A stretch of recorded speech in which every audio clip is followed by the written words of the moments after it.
I'd like to call the County of Lancaster August 28, 2025 meeting to order.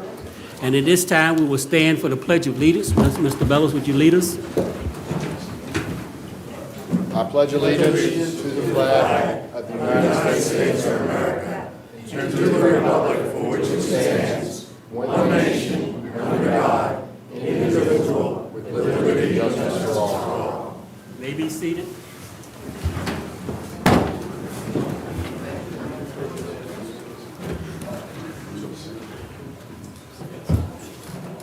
All of them, public input, okay. All right. Okay, now we're getting ready to start with the public input session. And as we always say in the past, you have 3 minutes to speak. And I believe it's going to be shown up the on the board up here that you have when you have 1 minute left. And so please stick to the time limit, please. We thank you and respect you for that. At this particular time, Mr. Costello.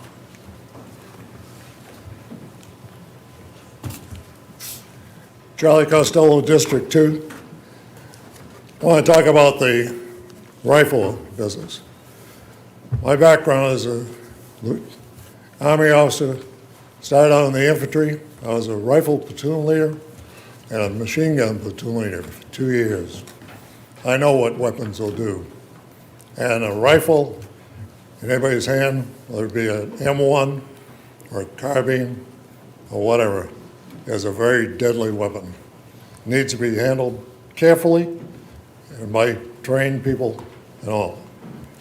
What you have tonight, I've talked to people who are hunters, and they think it's using rifles here is not a good thing. And even in the way it's written in the ordinance or proposed resolution, I have a question. It says the center point of the barrel. And my question is this the barrel? Am I looking through the barrel? And am I 8 feet up from my feet? Or is it the point of the barrel? And the barrel is supposed to be pointed down if they're doing this thing. In which case, if it's only the barrel that's 8 feet up, then you're only up off the ground 3 or 4 feet. I'm 6 feet tall. This is 5 feet, pointed down to my waist. A barrel of a rifle would be about 3 feet, so you're down quite a distance. It's not a good idea, and I'm afraid of it because good people, not everybody is willing to follow the rules and do things. And it's the ones that don't that's going to cause us problem. And there's no one up here, anywhere in here, that can control that. It's one person with a rifle, and he is on the other end of the thing, and they will determine the life and the thing of it. The other thing I'd like to speak to briefly is the solar panels and all we have here. And the county should, I think, institute the no solar within 3/4 of a mile of the waterfront edge. Thank you very much. Thank you. I got 25 seconds. I yield my time. Mr. Greenlee.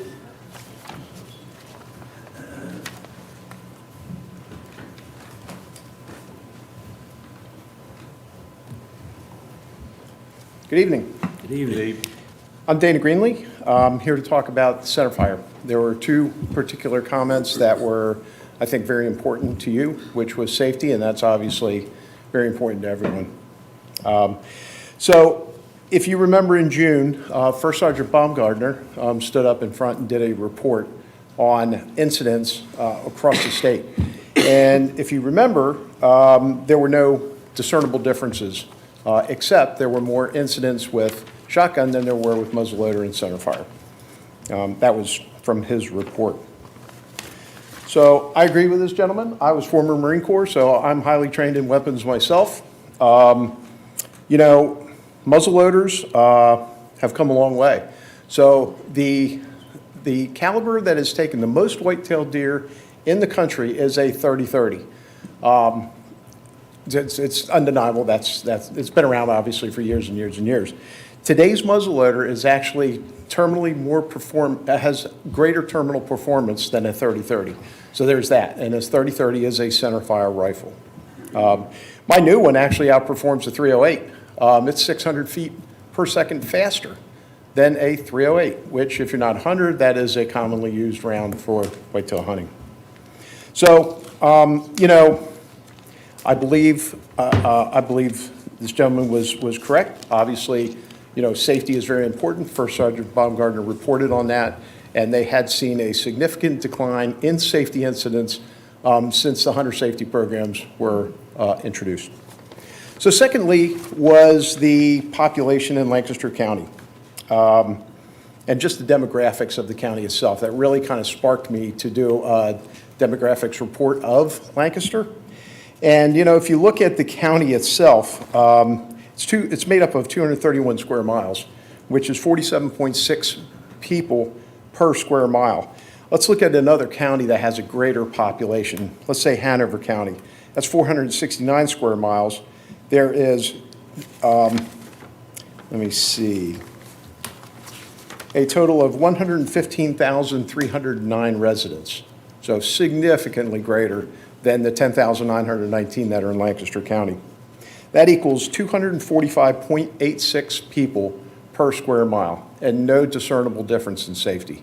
So I humbly stand in front of you and say, I hope this information, which is public knowledge, is enough for you to make a decision.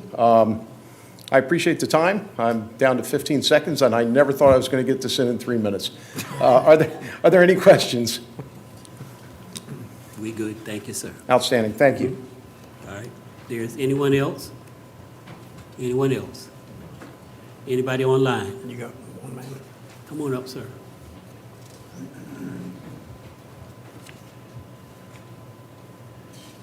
You'll have to pardon me, I'm not one for public speaking, but my name is Martin Barron. I'm a Lancaster County resident, full-time. And I'm very much in favor of this passing. I'd like to see a vote in favor of centerfire. And the gentleman made the point that, one person doing something wrong, et cetera. If somebody's determined to do something wrong, if they're determined to ignore the law, they're going to be using centerfire regardless of the way this vote goes. They're going to be doing whatever they want. Somebody who's going to ignore the law is going to ignore the law. People are asking, we're asking that you, and again, pardon me, I'm not a public speaker. You're good, sir, you're good. Not as articulate as I wish I were. But I'd like to see this pass so that this sport, it needs to be legal. This is a vote for this is a vote for personal freedom, for freedom. This needs to be passed. Thank you. All right, thank you, sir. All right, anyone else? Anyone else? Anyone online? Chairman, I have no hands raised. Okay, thank you. At this particular time, yes. Somebody just raised their hand. Was it before or after the gavel went down? Yeah. It was a tie. You got it to the runner. All right, I'll let, yes, sir. Who is it? Morgan. Mr. Morgan or Mrs. Morgan, whichever one you are, I can't see you. You can speak. You just made I have it. a question. Are you going to vote on this tonight, or are you not going to vote on it tonight? We're going to vote on it That's tonight. the question. We're going to vote on it tonight. You are going. All right, I appreciate it. Thank you. All right, thank you. Anyone else? Yes, I do have one more. Okay, all right. Go ahead and speak. Name? Who is it? I only have a phone number. Okay. The other person that's on the line, go ahead and speak. We're listening. They're not unmuting themselves. Here we go.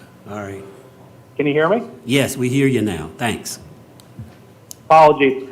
This is Tony Greenlee. I live in Chester, Virginia.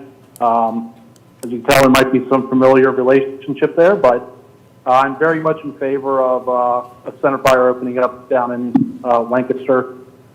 You know, the center of the board, and as Martin said, Right here, she, you know, apologies. No. As Martin was saying, you know, bad people are going to do bad things. You can't make a law to stop it. But I feel like the people down in Lancaster County, I've been coming down there for years and years and years. They're fine, upstanding folks, and I think everyone, you know, would benefit from having Center Fire open up, and so I'm in very much support of it.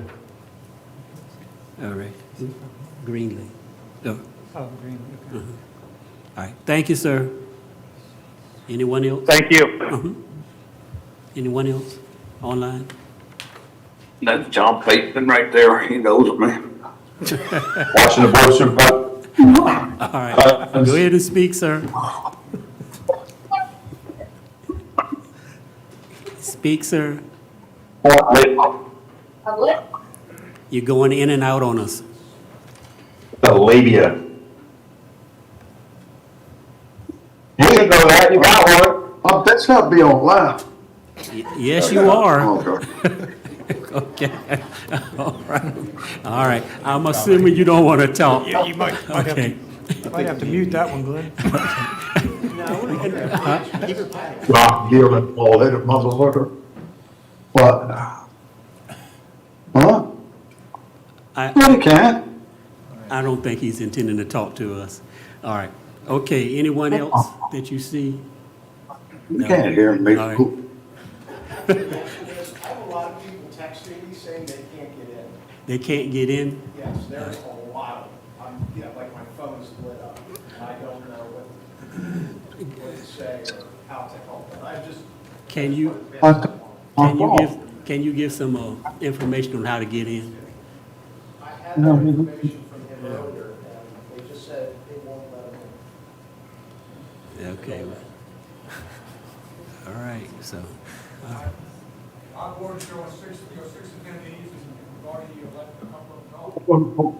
Did we not already hold a public hearing on this? We did in June, yes. Yeah. But this is during public input, so they're speaking. all right, so, all right, gentlemen, I'm gonna move on. All right, okay? All right, so we're gonna move on. All right. Public hearing is now closed. All right. What? Public comments, right, thank you. Public input sessions, okay. Let's move on to the Virginia Department of Transportation.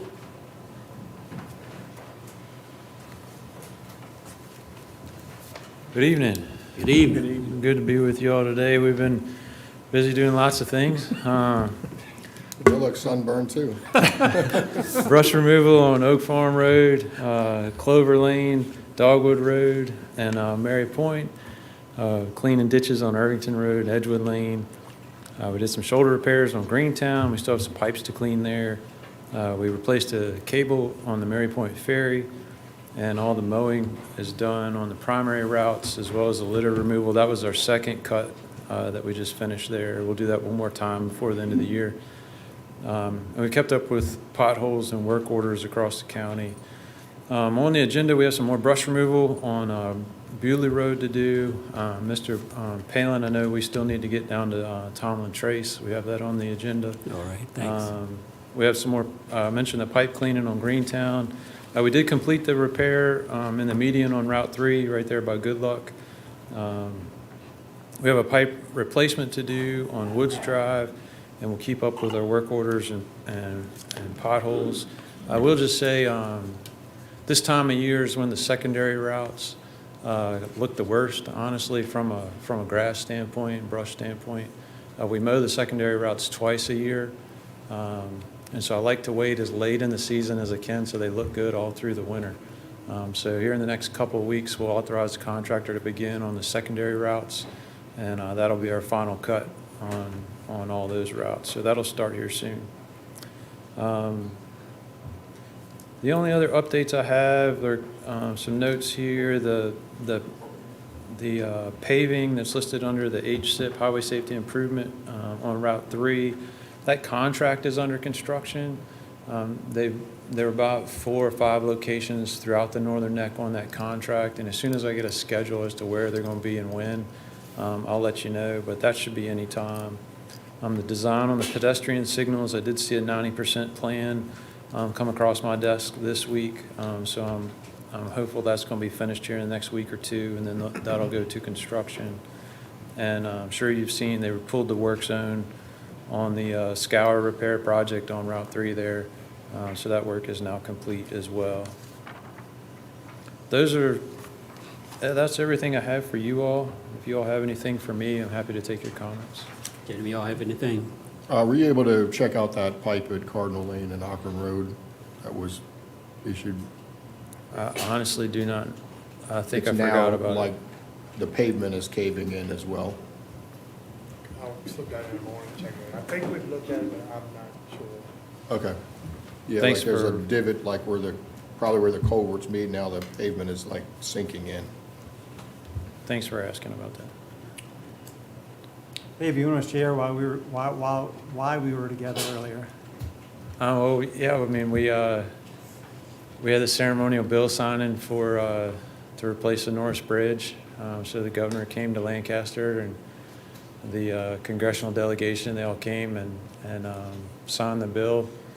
The plan is to start construction in 2028. So it's an exciting project. You know, you'll hear different numbers, but all of them are over 700 million. So it's a big number to replace that bridge. And I heard the word iconic several times. Yes, So yes, hopefully- yeah. Hopefully the So bridge I hope- designers are getting their pins sharpened. I hope that I hope you all feel like you've been heard, because everything you've told me I've passed along. So Thank you. Good, I good. heard that many times today, so I was pleased. Now deliver on it. Yeah. And this bill, this bill, The commissioner has a tall task. this bill signing pushed it up how many years? 8 years. 8 It went years. from 2036 to 2028. All right, good.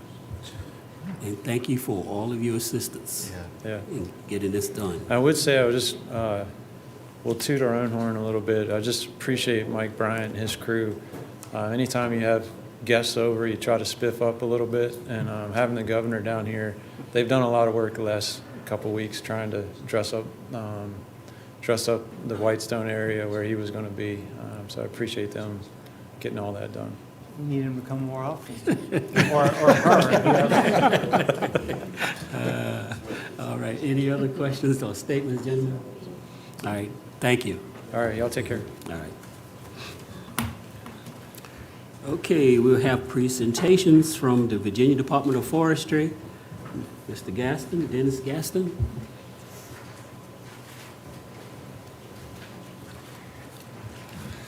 Thank you for letting me talk tonight. I'll be brief. As many of you probably know, we have a state forest in Lancaster County called Chilton Woods State Forest. It's a relatively small one at 440 acres, more or less. And the Department of Forestry, our budget comes entirely from timber sales from our state forest property, so we don't use any taxpayer money. We're kind of self-sufficient that way. In addition to that, we're certified as a sustainable forestry organization, so we never overcut what we can sustain in perpetuity as far as timber harvesting. Our timber harvests are always followed up by reforestation and forest management activities.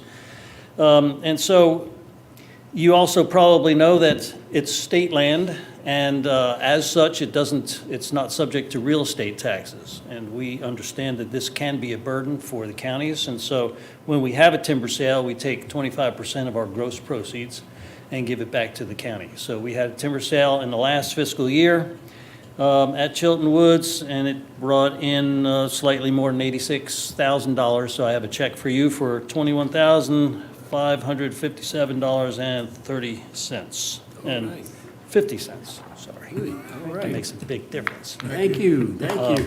Who do I give this to? Thank you very much. Happy to answer any questions if you have any. Any questions, gentlemen? Yeah, thank you. No, just thank you. All right? All right. Keep growing. Yes. All right. School construction, Mr. Davis, Ms. Davis, Mr. Pittman.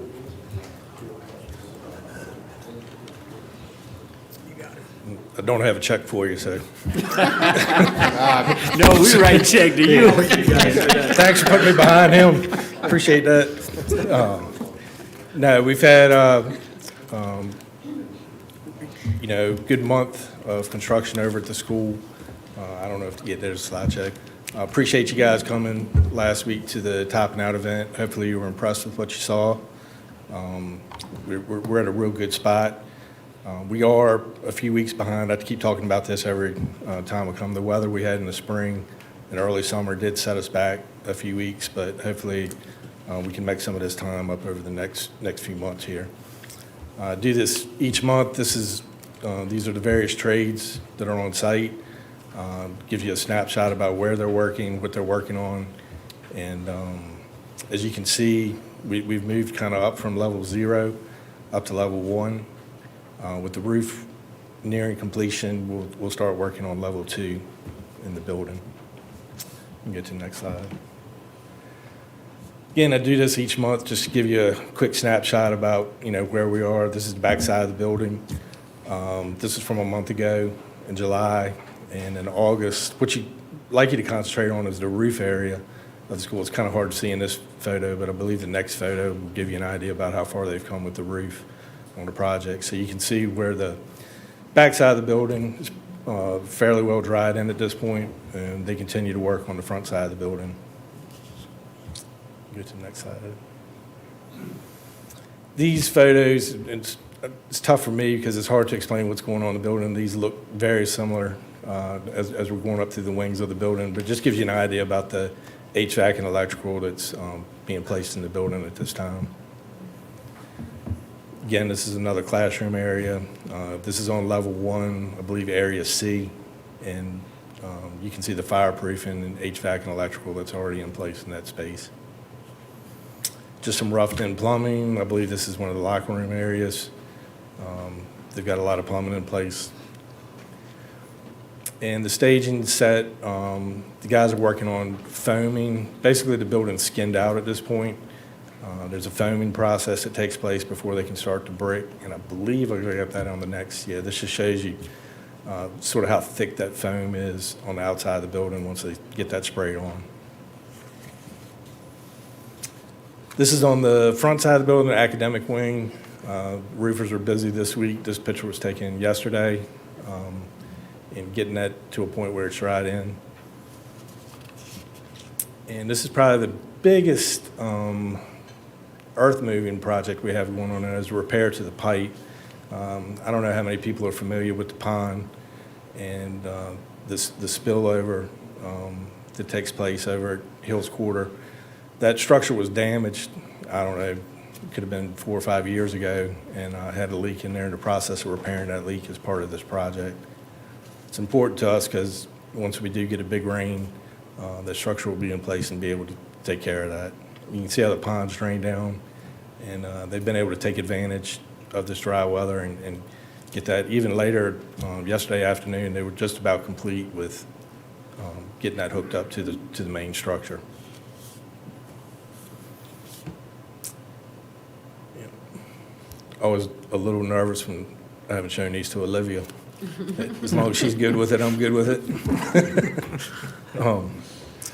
Any questions? All right.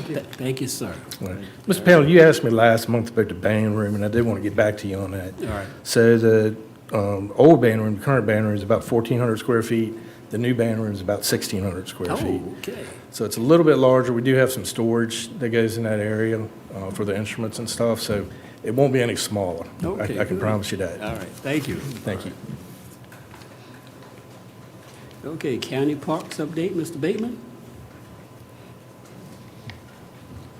Thank you, Mr. Chairman, members of the board. I'll give you some updates on our public recreation projects, public parks projects, starting with Westland Beach. They've reestablished the road ending with some barriers there to keep people from running into our brand new fishing pier.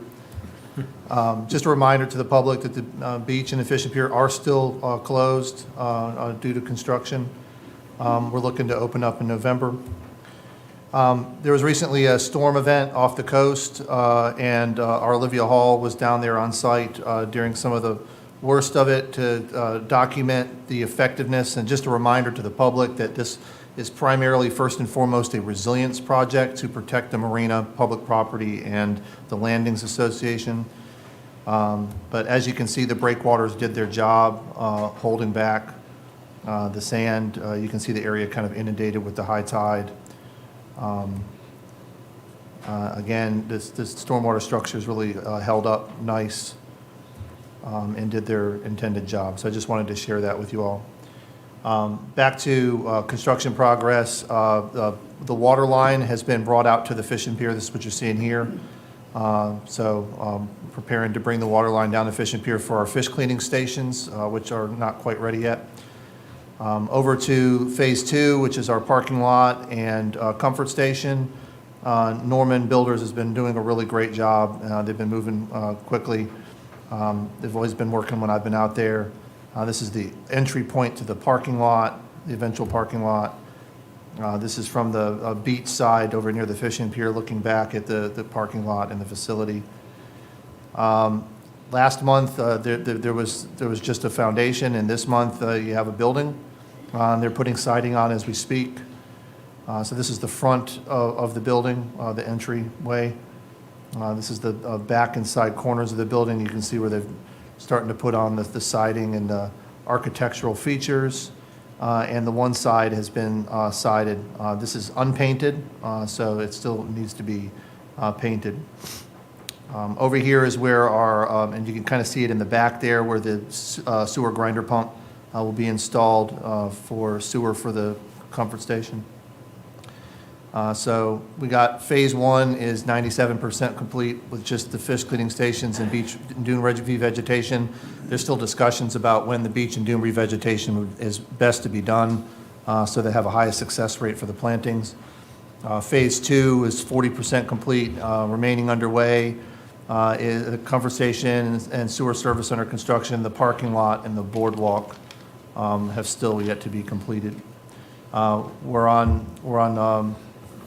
Looks like we're on path to complete by November 1st per the contract. A reminder that Taste on the Point, the new Chamber of Commerce premier event, is going to be taking place at Windmill Point on November the 22nd. Tickets are currently on sale. They are not sold out. I was told that there are ticket packages still available. Moving on to Harper's Creek. This is the first update that I provided you all on the progress at the Harper's Creek access. What you're looking at here is what will be the parking lot looking out at the fishing pier, which was completed a little over a year ago. This is looking down what will be a sidewalk towards the fishing pier. This is the fishing pier here. It was a very pretty day out today. This is the bathroom facility that's currently under construction. In fact, you can see they already have the siding on, they're trimming it out. I couldn't get in there because of work to take pictures of the inside.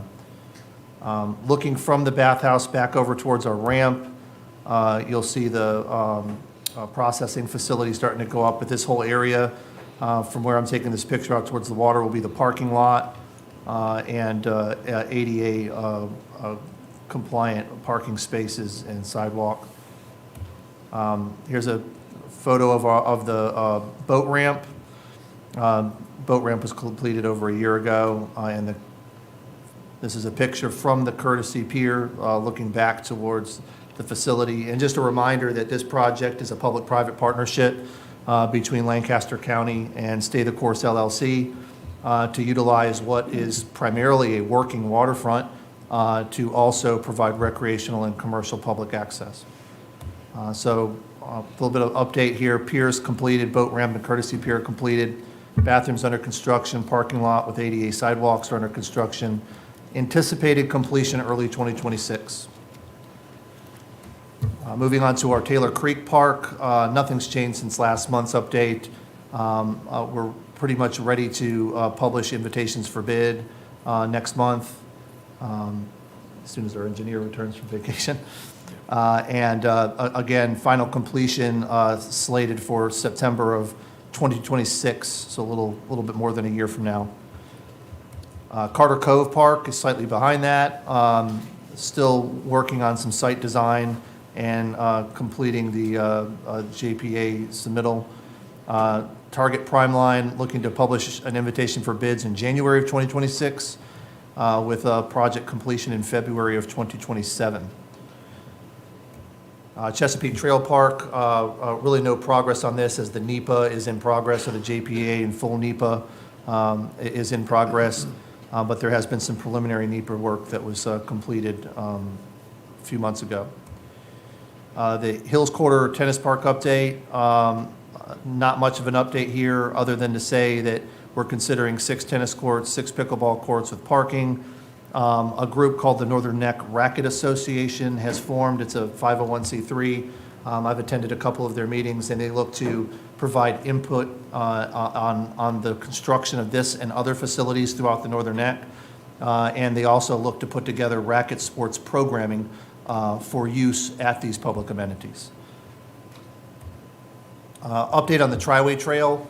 Our construction focus has shifted somewhat as we prepare to apply for a Transportation Alternatives Program set-aside grant. So Phase 1B has now been separated into 2 sections. The first section will take the project from Middlegate to Compass Entertainment Complex, and that's the subject of our congressionally designated spending, close to $1 million. That is underway and is moving forward, and next month we should have working towards getting under agreement to start spending that funding.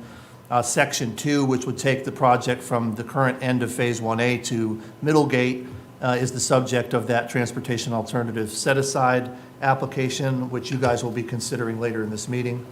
Planning and acquisition focus remains on Phase 2, both the section from Kilmarnock to Harris Road and the section from Compass to Irvington Town Commons. We're getting ready to get under agreement. The Triway Trail is getting ready to get under agreement with the Chesapeake Gateways National Park Service for $100,000 to do design and engineering. Most of our right-of-way work should be able to be completed for Phase 2 using this funding. But the trail remains, Phase 1 remains open to the public, subject to closures for future construction. That's all I have. Thank you. Any Gentlemen, questions? have any questions, comments, Mr. Bateman? No? Thanks, John. Thank you, sir. All right. Okay, Broadband Authority update. Mr. Kidd. All right. Evening. Good evening.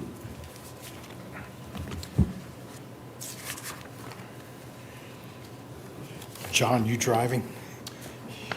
Do I have a presentation? Does he have a presentation? I sent it to Glenn. Presentation? Apparently, we don't have it. Well, Is it in the board packet? No. I can talk through it. It's okay. Okay. We'll deal with that. Sorry about that, Keith. So hand signals tonight.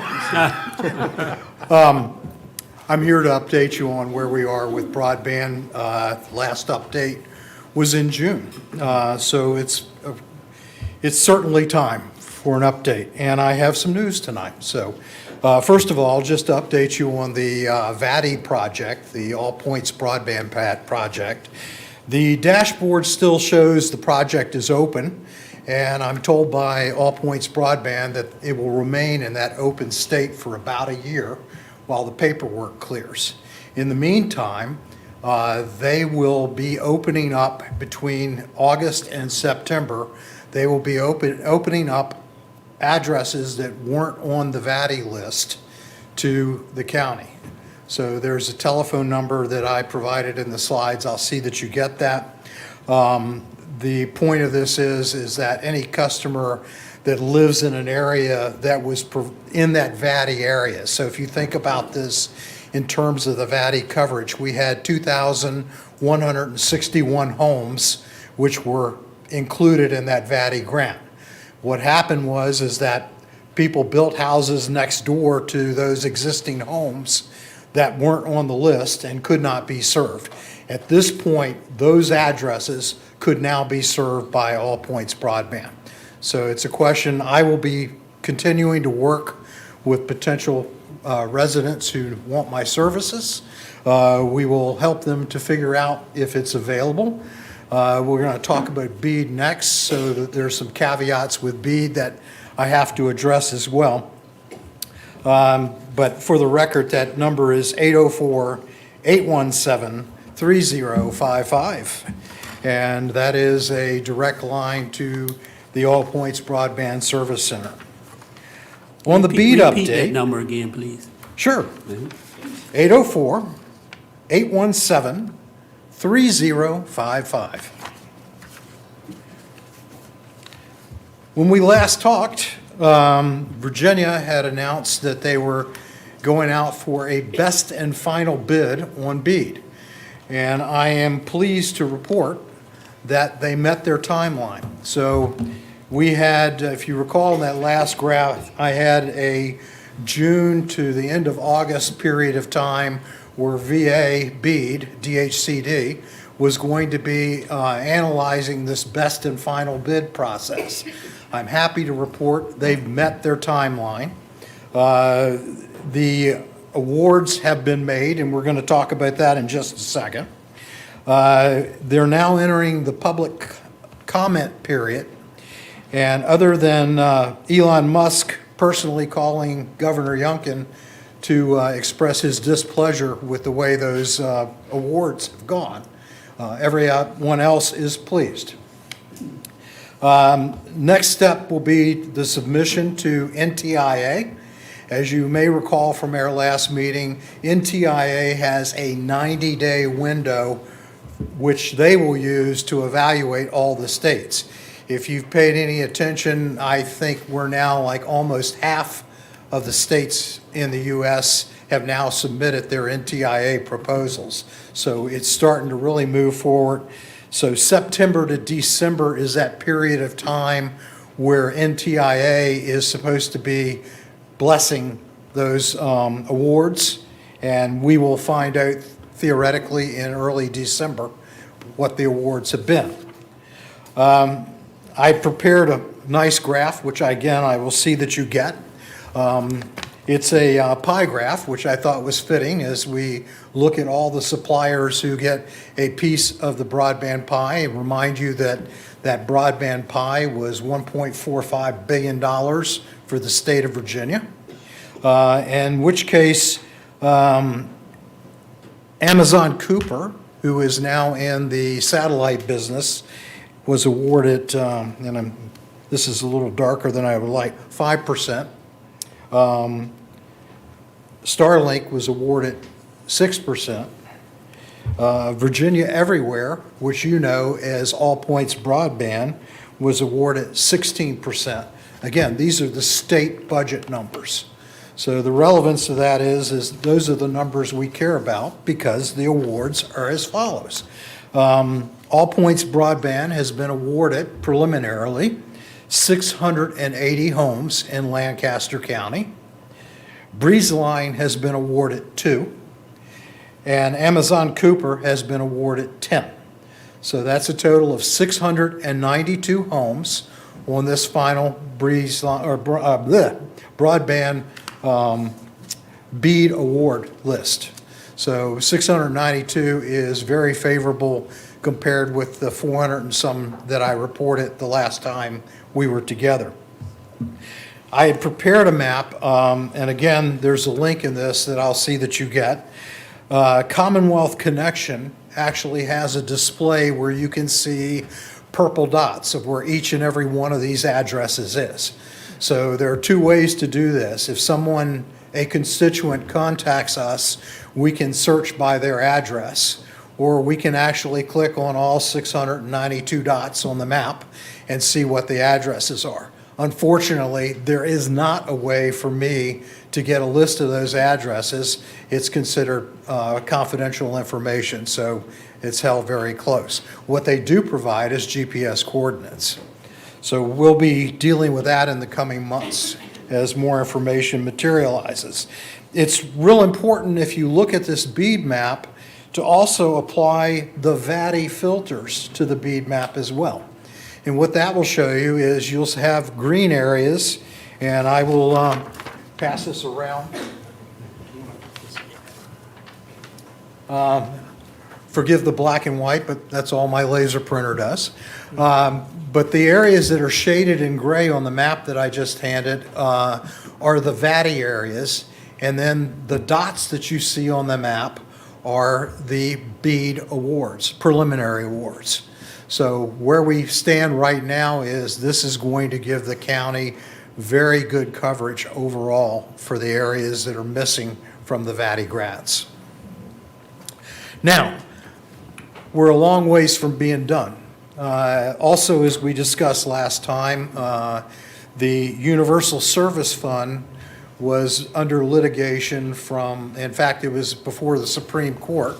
The Supreme Court has held that the U.S. Service Fund, United States Service Fund, Universal Service Fund, is a legitimate fund.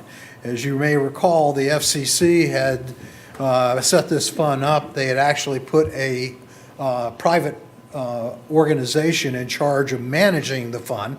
The fund was worth $800 billion a year and is funded largely from taxes on telephone service. It was put forth to provide telephone service for everyone, that is, the old analog telephone.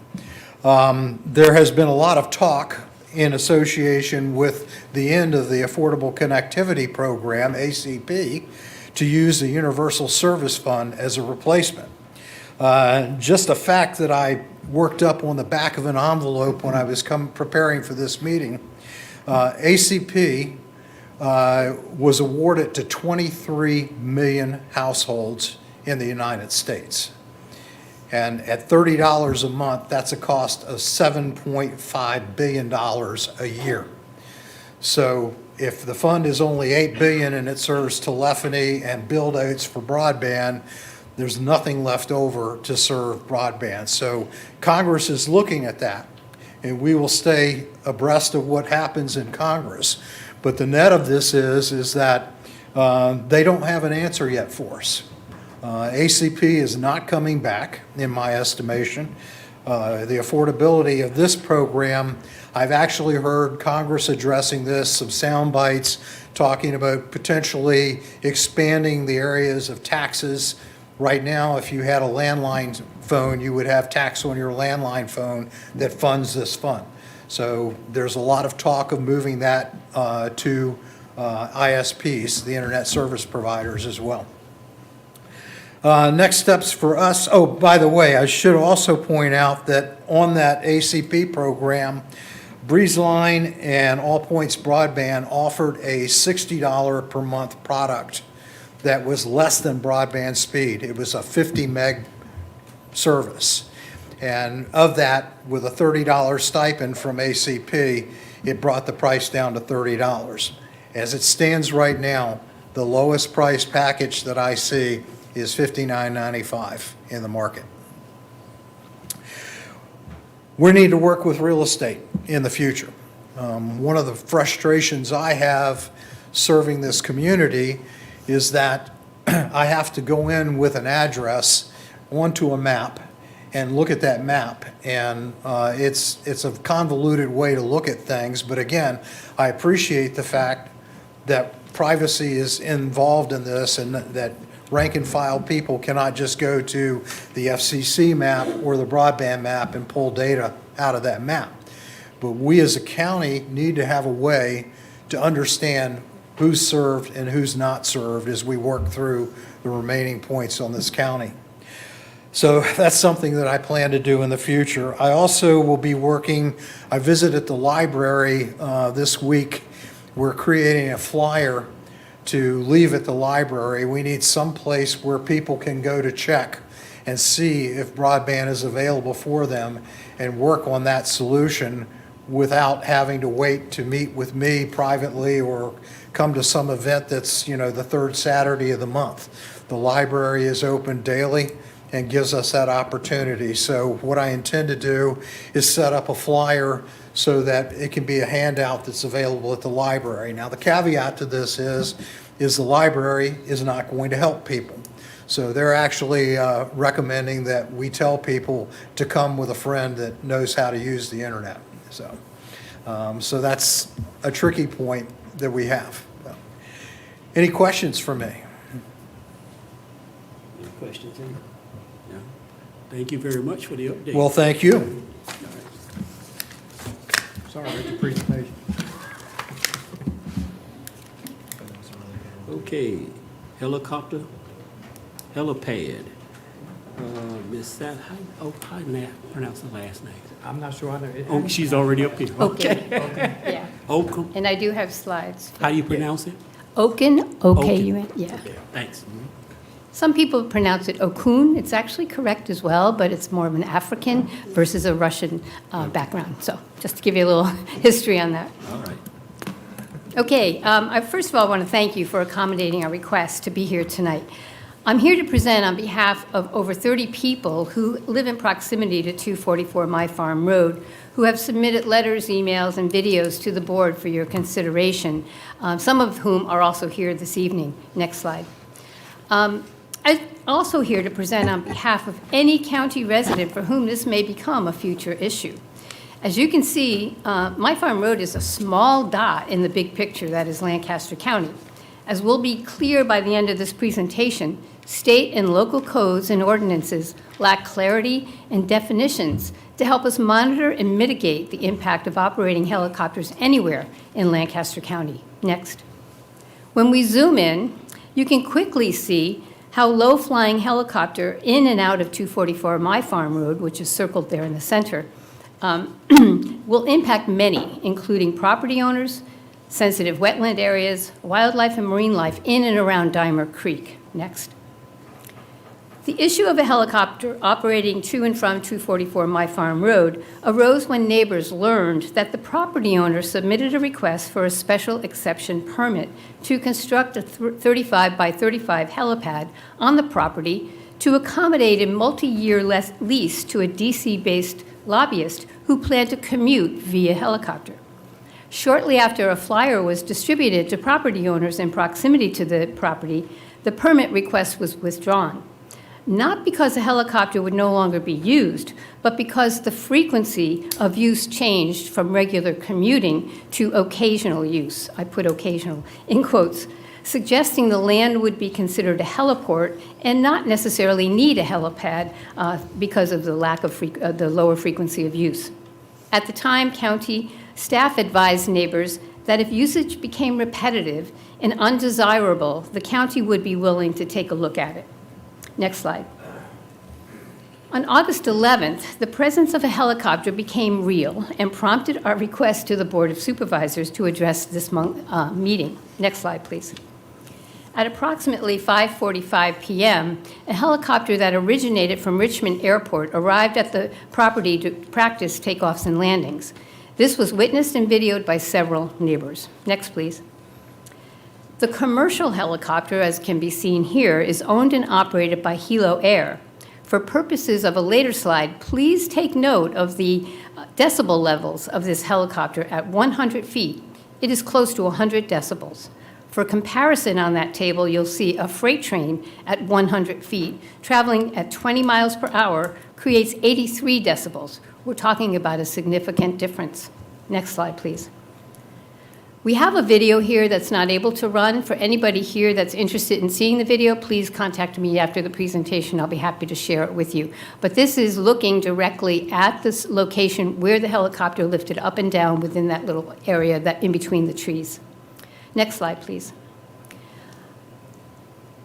Now I'd like to focus on three key issues that I think are really at the heart of what we're here to talk about tonight. First would be environmental degradation, community disruption, and importantly for this group, in regulatory vagueness and uncertainty. Next slide, please. Environmental degradation goes without speaking when you have this kind of activity within a relatively small confined area that is involving wetlands, wildlife, marine life, and people. You can see here we've included some quotes from some of the letters that were sent to the board for your consideration, and each one of them talks about different things. Lynn Peterson, whose property is on My Farm Road, talks about oysters and their susceptibility to pollutants, of which leaded fuel exhaust from helicopters is a concern. Many who witnessed the helicopters takeoff and landings on August 11th reported lingering fuel smells for quite some time afterward. Jim and Cynthia Stultz, the people from whose dock the video was taken, are very concerned about the disruption to nesting behaviors, increased stress, and the potential for nest abandonment amongst many of the species that we see every day in our beautiful environment. And lastly, Irina and Nicholas Kotanis, who live across Dimer Creek from the property, are very concerned that the impact not only to our avian life and marine life, but the migratory dolphins that we have been so fortunate to see over the last few years could be impacted. We just don't know. We don't know how to measure that impact. Next slide, please. So I think next slide. Thank you. So I think really for your purposes, the important concerns that I'd like to raise with you tonight, we're going to go through some of those codes and ordinances, are the vagueness and uncertainty of them. Not only the Virginia codes, but also the Lancaster ones. We have terms that are not defined. We don't know what the frequency of helicopter operations would be that would be considered repetitive, that would cause you a concern. We don't understand whether or not you have a threshold for a decibel level that we should be including in the definitions for noise disturbance in our ordinances. But we do know that a noise level above 100 decibels is considered a safety risk to human beings. We don't know about marine animals. I'm sure there's some very smart people who could tell us what that is. But the other thing I want to raise here before we move on to each of the codes is these operations seem relevant to several boards in the Lancaster County environment. So zoning, planning use, and wetlands. So we're looking to the Board of Supervisors to help guide a coordinated approach and also to help us understand how we can effectively engage with you. I also show a couple of other quotes from our area residents. Cindy McKay from Long Cove really worries about this being a slippery slope unless we get some real rules and limits on operations. Anyone could begin to decide that they're going to commute from our area to Washington or Dulles or some other area without having any restrictions that might impede them. And Bill Barr actually, I think, says it so well here. Lancaster County has the power to restrict plans for recurrent use by setting reasonable conditions which necessarily require weighing that need for proposed use against what those collateral impacts might be. And I think that's the crux of the issue for us to talk about. Next slide, please. So here I want to point out that the Code of Virginia actually has some very specific things about the regulation of helicopter use. But the first bullet actually really speaks volumes to me. And it says, no local zoning ordinance, so Lancaster County, shall impose a total ban on departures and landings within the locality by non-commercial helicopters for personal use. Now, you may recall in a previous slide, the helicopter that was doing the takeoffs and landings at 244 My Farm Road and the one that is planned to be used for a frequency of somewhere between 10 and 14 operations per month is commercial and is operated by a commercial company out of Richmond Airport. We also have something here that talks about repetitive helicopter landings and departures, but we have no quantifiable number to know what repetitive is. And then lastly, it is within the purview of the Lancaster County to decide on what are reasonable conditions for the protection or benefit of owners and occupants of neighboring parcels. Next slide, please. Now, if you look at the Code of Virginia in the airports and landing areas information, you do learn quickly that there's a couple of things that are required of someone who owns property that wants to be used for private landings and takeoffs. And that is that you either need to be licensed or registered. Now, the determining factor is your distance from nautical miles from a public use airport. In our case, this property is within a relatively small distance between Hummel Field, but it does constitute more than 5 nautical miles from that licensed public use airport.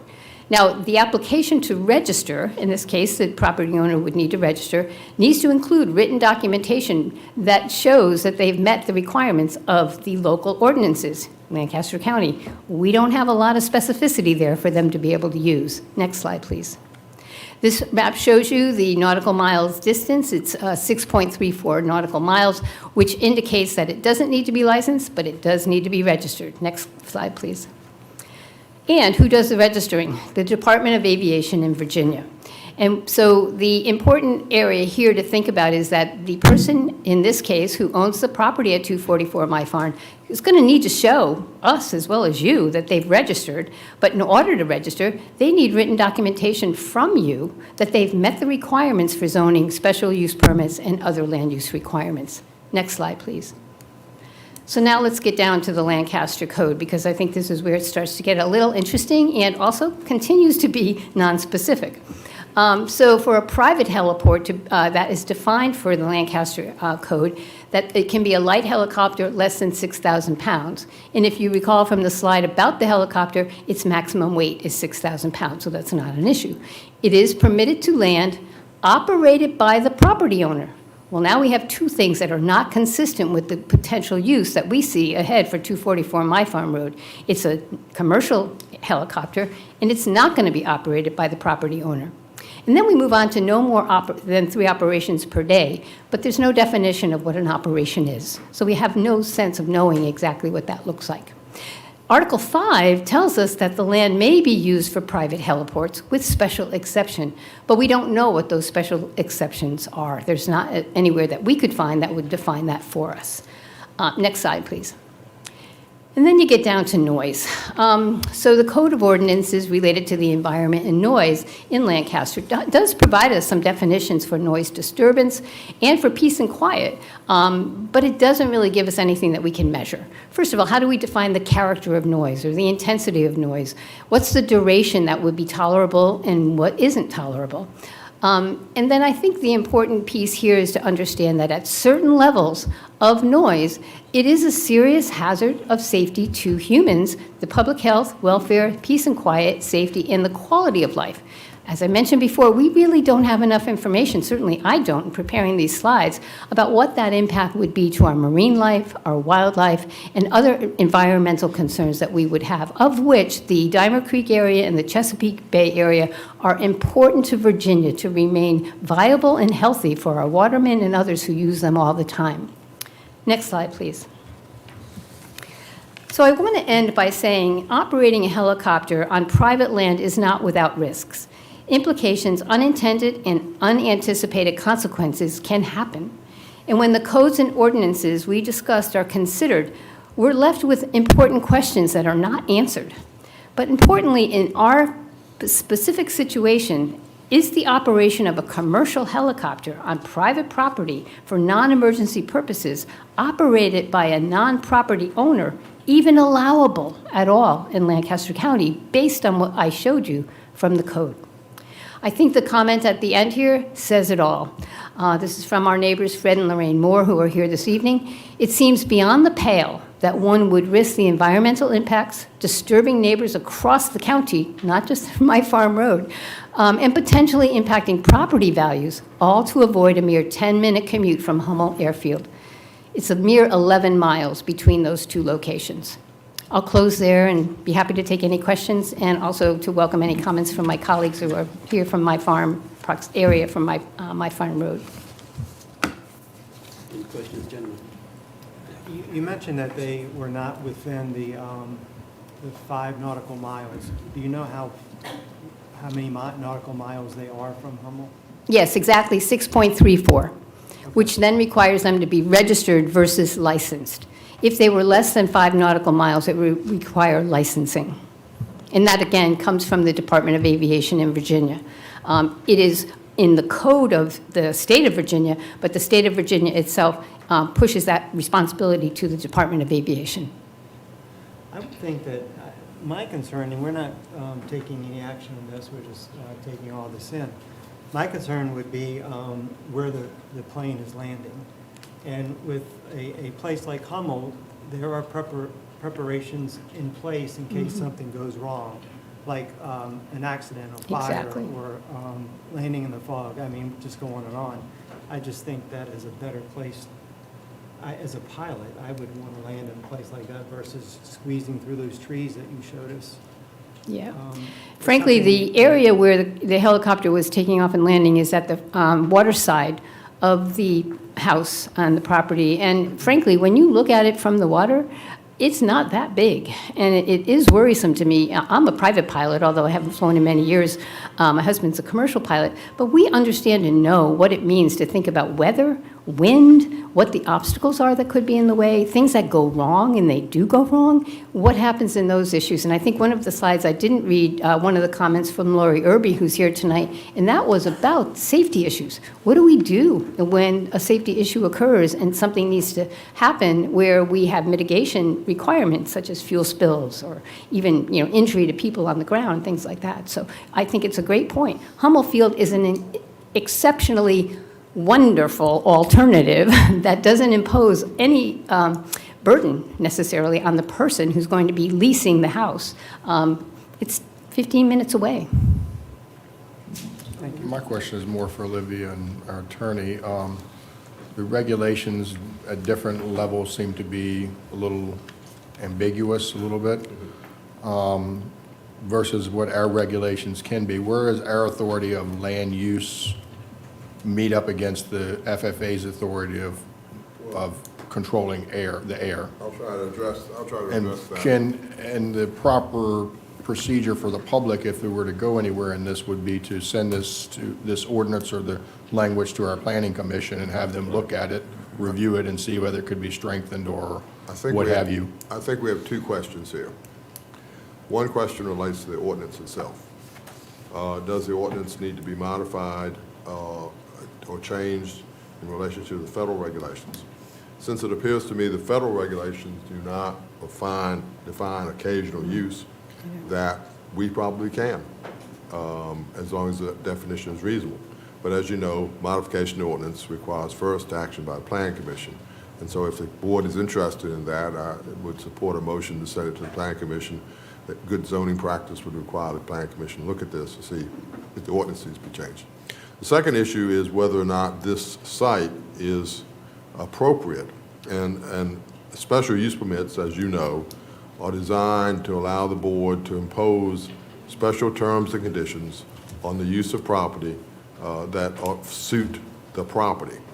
Now, I can't tell you whether the site is appropriate or not. That's an issue for Olivia to decide and to make a recommendation as to whether or not the Planning Commission should consider a special use permit. That would be if they were deciding to build a physical pad, or whether it... No, I think any use. I think we have, in our ordinance, is the use. So any use there, any The use use of... by a helicopter, yes, yes. Now, I do think that there is an interesting twist to this, in that we seem to allow helicopters with a special use permit operated by the property owner. So it appears that we do not allow helicopters operated by persons other than the property owner to operate even with a special use permit. So again, I think we've got two questions. One, does the ordinance need to be changed, modified, which is a Planning Commission's recommendation to you if you send it to them. And second, whatever this use is, probably needs Olivia to review it to see whether or not a cease and desist letter needs to be sent, because it's not in conformity with the current ordinance. Board members, y'all have any other further comments? Thank you, man. Thank you. Thank you so much. I would, Jason, I would recommend it be sent back to the Planning Commission. That's what I was thinking. That would then give the public their avenue of engagement on this, and for them to give their input first. But also have What's Olivia currently look on the into, books.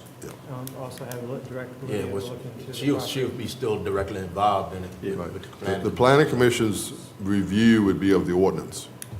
Olivia's review would be of the operation. How, like, in that property owner definition, like when you rent a property out to somebody legally, does that then become the new property owner No. quasi-legally No. or legally? No. or- Property owners are always responsible for the use of property. They cannot circumvent our ordinances by renting the property to someone to use it in such a manner that it is is in non-conformity with our ordinances. So if we send a notice of violation, we send it to the property owner. We don't care who is renting it. Who's doing it? Well, Mr. Caller, I mean, just listening, it seems like me, they already in violation. Seems like to me too. Okay. Well, I would move that we send the current ordinance to the Planning Commission and ask Olivia to look into the current potential violations. All right, gentlemen, y'all have heard the motion. Do you have any questions before we vote? All right, if not, all in favor say aye. Aye. All opposed, nay. Motion passed unanimously. Okay, thank you. All right. Now, let's move on to public hearings. Number one, Mr. Can we, Gill. one other question, can we stop all traffic now until we do this review? Okay, I'm sorry, what? It sounds like they're flying now. Can we ask? Yeah, well, them to- that's what I said, a cease and desist letter. Like starting Yeah, now? Okay, thank you. And if they continue, then we do a zoning violation and we would take them to court. Thank you. So we don't need to modify our amendment, I don't think so. I don't think so. I think that the kicker in our statute is a definition that says it has to be operated by a property owner. If it's not being operated by the property owner, the rest of the stuff doesn't count. Okay, so she can send that letter immediately. If she does an Decide. investigation Yeah, in an decide appropriate that. method and makes the determination that there's a helicopter landing on property that's not being operated by a property owner and does not have a special use permit. If they are being operated by a property owner, they're still in violation of the ordinance because they don't have a special use permit, but we'll get to that issue then. But if you know, there's, like the lady said, there's all sorts of levels to this thing. And I do believe that, and we'll discuss this with the Planning Commission, but I do believe since the federal regulation is not defined, does not define occasional use, I think we probably can. But again, it would be, I'm sure, with a special use permit, and we could always decline that application if it came before you, if you felt like that the conditions could not be imposed to make it safe and appropriate use. Thank you. Thank you. All right. Mr. Gill? Mr. Chairman, your first public hearing tonight deals with a resolution authorizing the issuance of up to $16,250,000 maximum principal amount of general obligation school bonds to fund the completion of the new middle high school. The new middle high school, for the public's benefit, is a $75 million project, but only $60 million has been secured, $60 million in financing has been secured by the Board of Supervisors. You all secured that back in November of 2022, based on the best estimate that the awarded contractor at that time gave the school board under the Public-Private Education Act contract that they entered into. When that contractor actually went out to secure bids for materials and subcontractor work to give the maximum guaranteed price, it ended up being right at $75 million. So the Board of Supervisors back in December of 2023 approved and appropriated an amendment to its capital improvement budget to increase the total estimated cost of the approved new middle high school project from that $60 million to $75 million. Back in December of 2023, the board decided not to seek that extra $15 million in financing at that time. We were told by our financial advisors that interest rates may improve between then and now, which they have, and we are, depleting that original $60 million bond note. So now we're in the process of seeking that last $15 million to complete the school.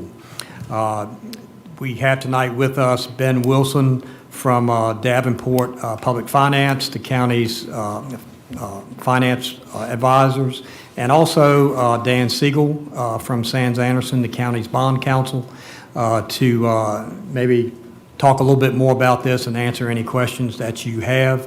The first step in this process was to have the school board pass a resolution, and they did that at their August 4th meeting. Tonight's resolution is also required, and then we'll have our due diligence call and follow the next steps to secure this $15 million, I think in late October. All right. Add anything?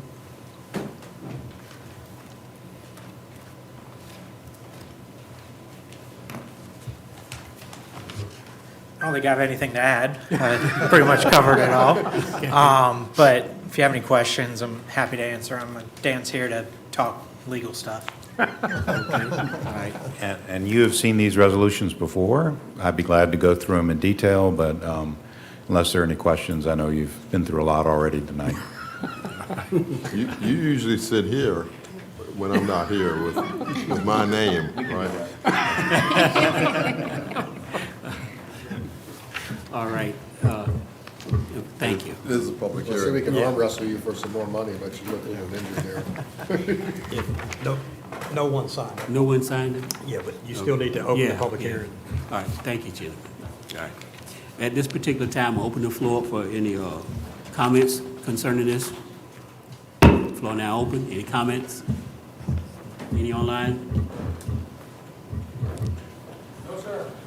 All right. Mr. Chairman, I move that the resolution authorizing issuance of the $16.250 million bond be authorized. I don't think you closed public hearing. The public hearing is now closed. I thought you closed it. No, I didn't. I heard the gavel go down. But I hear the gavel is closed. You anticipated. All right, all right. So you've heard this motion. Let me make it sure. Public hearing now closed on this issue. Repeat your motion. So make sure we got it right. Make sure we got it right. I move that the resolution authorizing the issuance of $16,250,000 maximum principal general obligation school bond be accepted. Okay, you've heard the motion. All in favor say aye. Aye. All opposed, nay. Ayes have it. Motion passed. Okay, application number 2, Ms. Pruitt. Thank you, Mr. Chairman. Our second public hearing is an application for special exception by Devin and Rachel Kramer in order to operate an unhosted short-term rental as required by Article 29 of the Lancaster County zoning ordinance.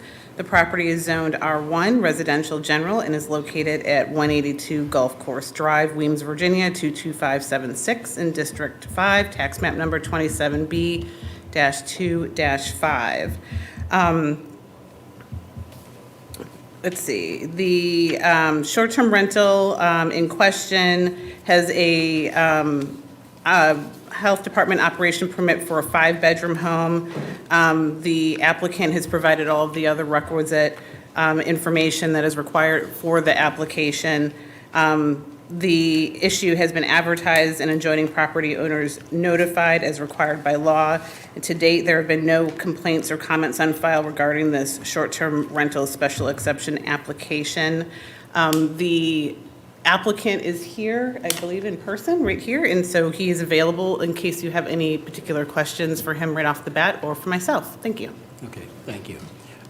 Thank you. First of all, you have any questions of Ms. Pruitt before I open up the floor for public comment? All right, you're fine. Good, thanks.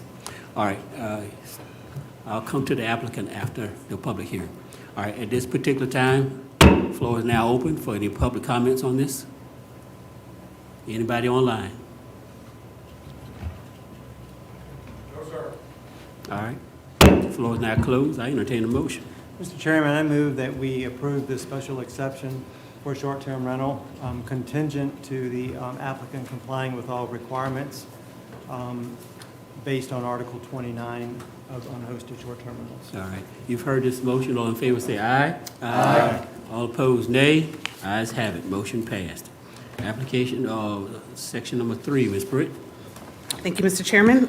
Third public hearing is for a special exception application from David and Dominique Heath to operate an unhosted short-term rental as required by Article 29 of the zoning ordinance. The property is zoned R1 Residential and is located at 4812 Windmill Point Road, Whitestone, Virginia, tax map 36-68 in District 3. The septic operations permit for this one provides for a 2-bedroom home. They have provided all of the other requisite information for the application. This issue's been advertised and adjoining property owners notified as required by law. To date, there are no complaints or comments on file regarding this particular short-term rental special exception application. Again, I believe the Heaths are here. possibly. I think they were supposed to be here, but that is it unless you have any other questions for me. Any questions, gentlemen? All right, thank you. The floor is now open for public comments. Anyone? Anyone online? No, sir. All right. Floor is now closed. All right, I entertain a motion. Mr. Chairman, I move that we approve this special exception pending that the applicant follows all the current regulations. All right, you've heard the motion. All in favor say aye. Aye. Opposed, nay. Motion passed. All right.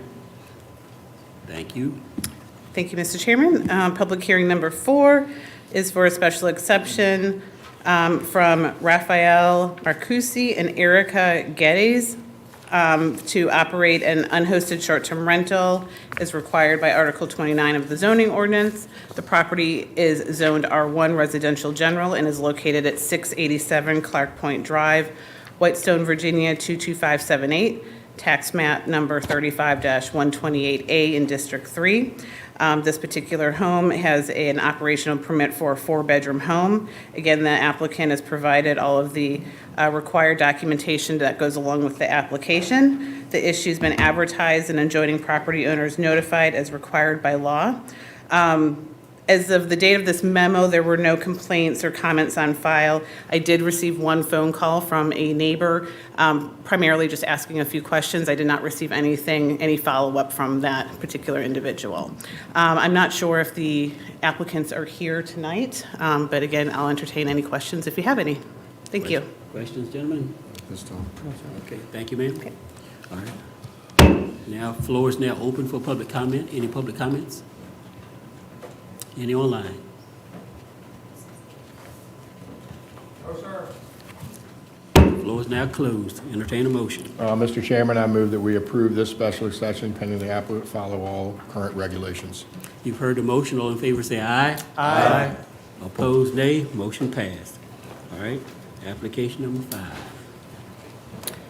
Thank you. Ooh. All right.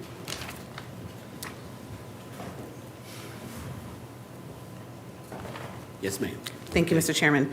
Public hearing number 5 is for David and Lynn Sade to operate an unhosted short-term rental as required by Article 29 of the zoning ordinance. The property is zoned R1 Residential General and is located at 658 Mosquito Beach Lane, Whitestone, Virginia 22578, tax map number 39A-1-26A in District 3. This short-term rental is permitted for a 3-bedroom home. Again, the applicant has provided the required information that goes along with the application. This issue's been advertised and adjoining property owners notified as required by law.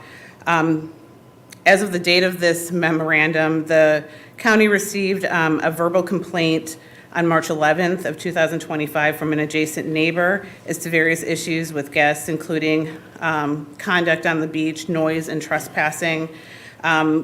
We did contact the sheriff's office to get a copy of the dispatch log, and that was in your packet, and that was from March 25th, 2021 to July 8th, 2025.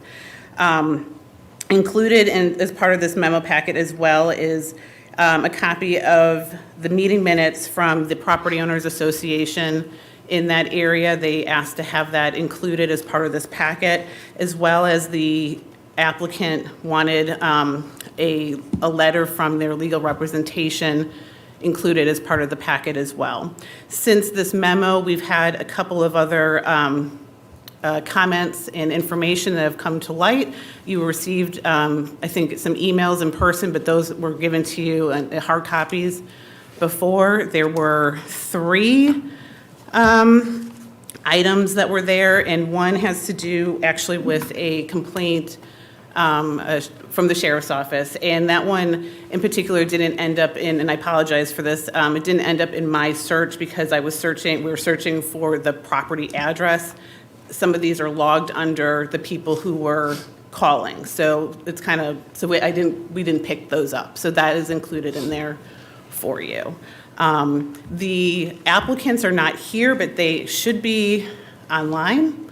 And so they are available, again, to answer any questions that you might have that I might not be able to answer. Thank you. Okay. You had mentioned in here that they had been out of compliance at some point with the number of bedrooms versus what they were advertising? They were at one point, and then, as a lot of them actually were before they started their special application process, so they amended and corrected that prior to this coming to the board. All right, any additional questions? I guess the only question I got, I think you were saying the search you was doing for is reported incidents to the sheriff's department. You was actually looking for this address. That's correct. And so it's logged on sometimes the complaint. they'll log it under a different address, that maybe the person who called originally. And so, so some of those I did not pick up, but they were provided to me by, there's an email in particular from a resident that, again, was provided to you prior to this, or on as a hard copy, that I highlighted some of those. And then another another resident provided a hard copy this morning with that as well, from when they had a complaint. Is there anything that can be relayed to the sheriff's department that can help improve that process for you all, or? Probably, I can talk to the Make sure head they're dispatch lady and try to figure out a better way to get that. I'm not completely familiar with all of the addresses in that area to know where, where that boundary would be to start and stop searching for, but. Really important for us to enforce the ordinances and the special exceptions for the sheriff's department when they get called or have a complaint at a property to document that correctly. Yes, sir. And to have a paper trail so we can have something to take to the lawyers and take to the courts. Yes, sir. That's really the only way that we can enforce the 3 strike. Is go by that complaint. And that's been the process of this board so far, is to listen to the issues and then put in place a process that will lead to adjudication if there are current issues or issues continue. So we need to just make sure that that process is strengthened if it's not working as it needs to. Sure. All right, any additional comments or questions on this? Do they have a management group overseeing this? I believe so, yes. Because like the issues with trash cans that are overturned and trash strewn everywhere, isn't that the responsibility of the management group? I would think so. Again, that might be a better question for the They applicant. couldn't get to it for like 2 days, and I don't understand that. If there's a group that's managing that flow. Agreed. Maybe they can. Yeah, maybe they might be able to provide some Maybe this extra is information. A question for the county attorney, but it does mention the homeowners association, so they do have a homeowners association in this community. Yes. What authority? Let's listen to the public here, from the public first, and then come back and discuss these issues. Okay. All right, we have some more stuff to add to it. All right, thank you. All right. All right, thank you. All right, at this particular time, the floor is open now from the public for comment. Let's see, the first one I got on the sign-up sheet is John Roberts. I feel like selective services started again. My friends and neighbors have chosen me to. Good evening, gentlemen. Good evening. My name is John Roberts. My wife and I live at Rappahannock, Westminster, Canterbury, which is District 5. We own 2 lots at Mosquito Point, which is District 3. There's a small stretch of beach in our neighborhood along the Rappahannock River that includes 658 Mosquito Beach Lane property. Some neighbors have deeded use to the beach strip. The Sades do not have deeded access to their neighbor's beach property because they have a beach themselves. Before you gentlemen vote on the special exception request, you should review the applicant's questionable and misleading advertising. They advertise internationally on the VRBO website. Their ad states a shared beach, although by deed, their property does not share access to their neighbors' properties. The ad includes photos which show properties to either side of the lot, giving the impression that the entire river shore is available to their renters, in-place signage notwithstanding, an expansive beach that is actually by county STR ordinance not available to the renters. Their renters do not stay within the limits of the Sade property, nor do the Sades nor their agents seem to worry about this.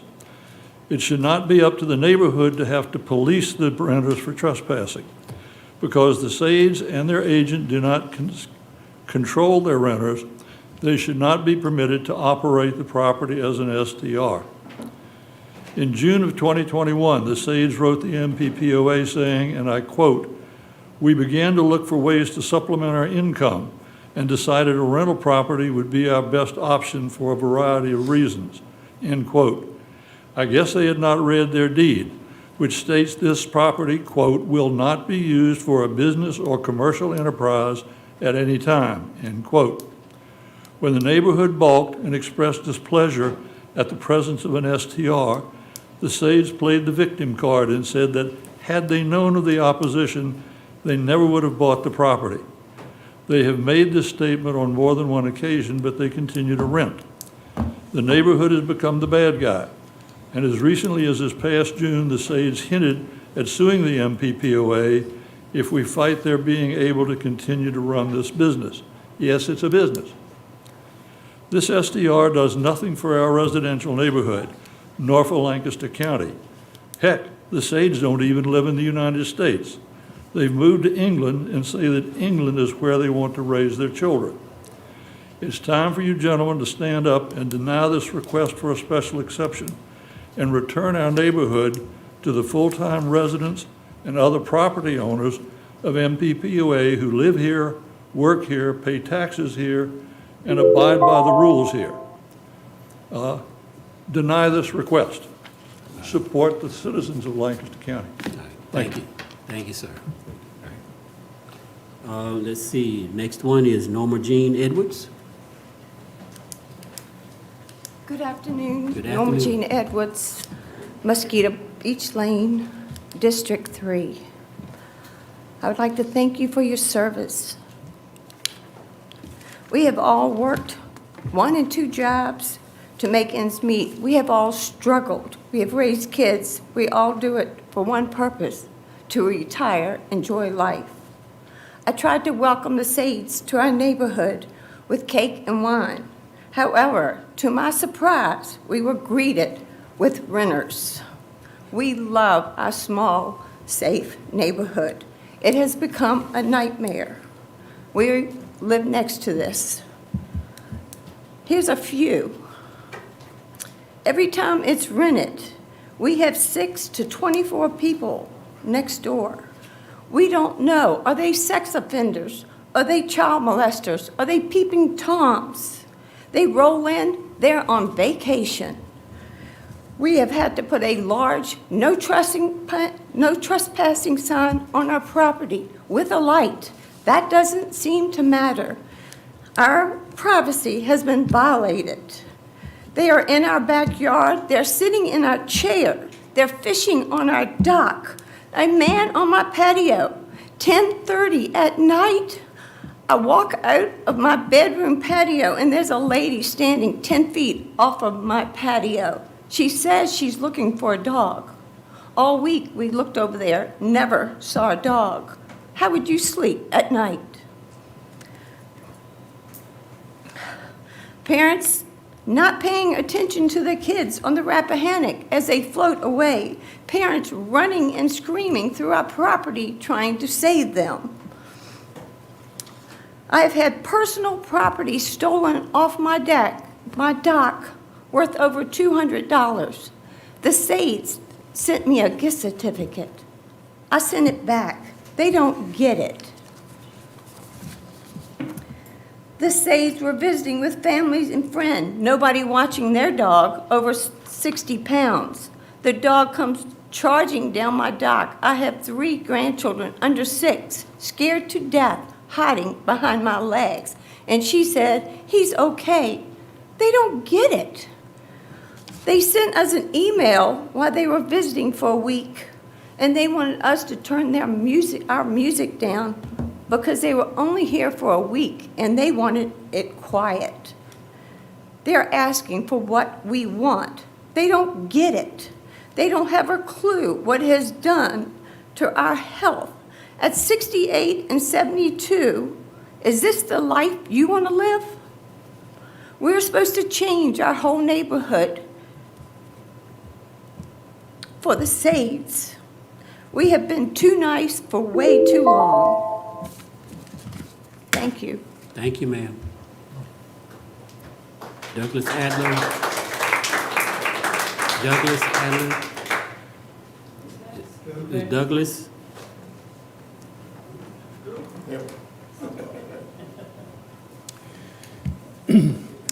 My name is Douglas Adler. I reside at 2193 Mosquito Point Road in Whitestone, District 3. Mosquito Point Road is adjacent to Mosquito Beach Lane, and I walk there almost daily with my dog on leash. I respectfully object to the request for a special exception to operate a short-term rental property at 658 Mosquito Beach Lane. By way of background, I grew up in New York City, and I've always lived in urban areas. We purchased our house in Whitestone 21 years ago in 2004 and moved there permanently from Washington, D.C. in 2021. I'm a recovering lawyer. I first appeared before the Board of Supervisors on April 28, 2022, when the board was considering short-term rentals. Specific issues identified then are applicable now: fire safety, noise, trash, security, privacy, water resources, animals off leash, trespassing, traffic, and quiet enjoyment. Most of these have been or will be identified by many neighbors appearing tonight to object to the request for a special exception. And speaking of traffic, there are no yellow center lines on Mosquito Beach Lane. Do you know why? The road is not wide enough to meet the requirements of the Federal Highway Administration for a two-lane rural road. In other words, two cars can't pass opposite each other. I have reviewed the minutes of the Board of Supervisors meeting since the short-term rental regulations were adopted on July 25th, 2024. Not a single request for a special exception has been denied, at least that I've found. Those of us in the neighborhood do not understand why not. The Virginia Supreme Court ruled in 2021 that short-term rentals are a business. My wife and I did not pay seven figures for our home in 2004 or move here permanently in 2021 to live near a hotel. And yes, short-term rentals are hotels. They can be rented up to 8 months per year. In conclusion, I respectfully urge the Board of Supervisors to deny the request for a special exception to operate a short-term rental at 658 Mosquito Beach Lane. Thank you. Thank you, sir. Thank you. Missy Reed?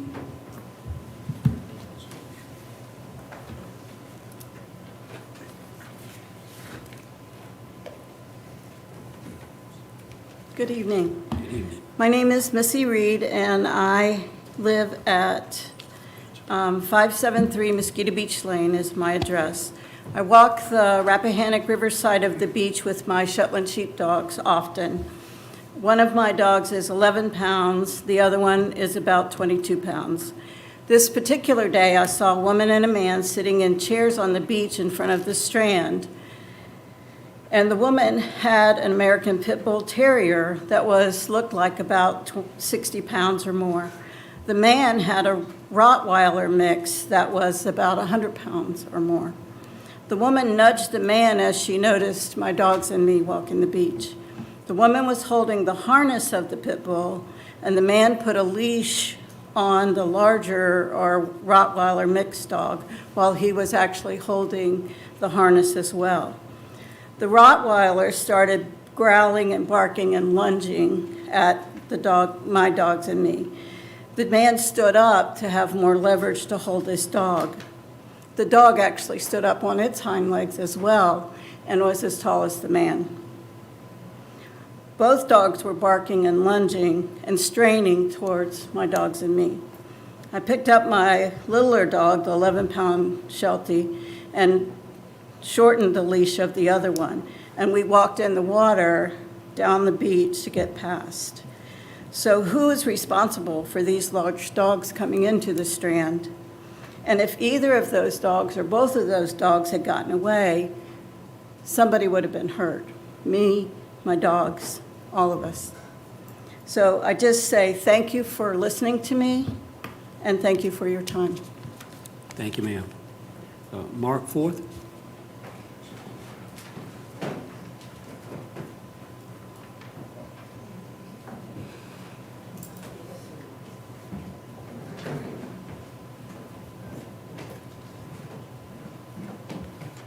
Good evening. My name is Mark Fothey, and I reside at 290 Mosquito Beach in Whitestone with my wife, Linda, who's also here. And we are here to support the neighbors of Mosquito Point in challenging the legitimacy of the unhosted short-term rental business that is being conducted by Mr. and Mrs. Sade. While I do not live next door to them, we are affected by the safety, the degradation of a quality of life, and the possible decline of our property values. I will give examples of each one. Safety. We live on a narrow lane with a 25-mile-an-hour speed limit. It is not uncommon to have non-residents exceeding the speed limit, whereby we need to pull right to allow the offending automobile to safely pass. Included in the safety quality of life parameters, we must deal with unknown dogs' temperaments. I believe the Sade's lease agreement, within that lease agreement, it mentions allowable size and weight. Notwithstanding that requirement, I have witnessed sizable dogs roaming the neighborhood unleashed. I cannot speak for the rest of my neighbors, but we have grandchildren that frequently visit, and I, for one, do not wish to tolerate dangerous situations, i.e., roaming dogs and speeding cars. Furthermore, I am not satisfied that the lessees and their guests are properly criminally vetted. I need not go into the possibilities of the safety issues that will arise. Lastly, I will address the real possibility of a reduction of our property values. It goes without saying that most of us newcomers to this neighborhood did our research and chose Mosquito Point, specifically Mosquito Beach Lane, to lay down our roots. Linda and I purchased our home in 17, moved permanently in 19. For those 2 years, we commuted every 3 weeks to escape the hustle bustle of Connecticut and the safety issues of the Bronx, where Linda's businesses are located. Now it is possible, due to the continuance of unhosted short-term rental, the safety of our community is in jeopardy, not to mention the devaluation of our property values.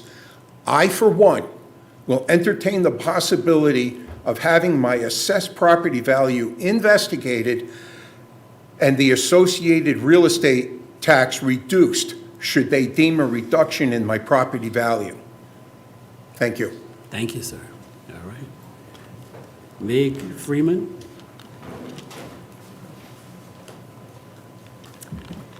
Hi, I'm Meg Freeman.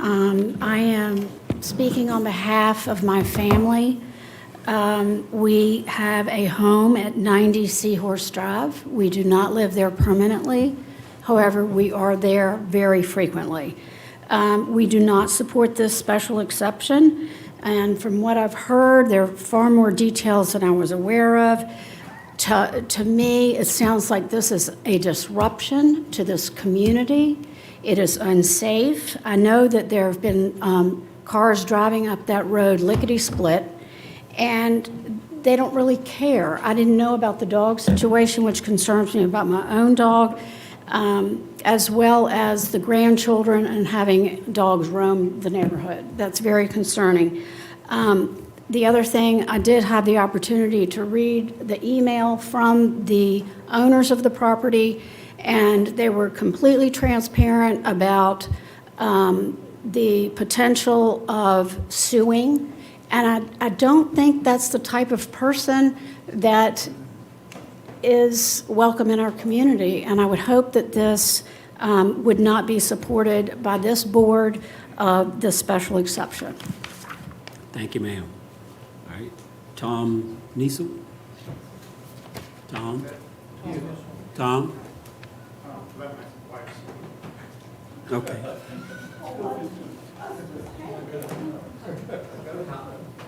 Go, Tom. Get it, Tom. Well, there we go. I had written a letter. My name is Cheryl Hoovler. I'm at 264 Mosquito Beach Lane. And I'd written a letter which may be in your package. And I brought up concerns about our community water, and I don't have anything really prepared right now. But I did want to relay to you all that I started looking for retirement property while I was still running the Beltway in Washington, D.C. in the mid-'90s. And I looked preferably Lancaster County, Middlesex County, Westmore, and I found this wonderful, wonderful neighborhood. Beautiful. And it helped that my mother was right around the corner on Mosquito Point. So I had family. I had a wonderful neighborhood that by my judgment was stable and wasn't going to change a whole lot. Well, with the introduction of short-term rentals, that's likely to change hugely. So I do not support short-term rentals in our community, our neighbors, and I'm very, very concerned for the health and well-being of all of the women and men in our neighborhood and the lack of control that the owners have over vetting the people that they rent to that come from all up and down the East Coast. How do we know who's speeding? We can tell by the tags on their cars. I appreciate your consideration. If I forgot something, I'll let you know. Thank you, ma'am. Wells Godwin.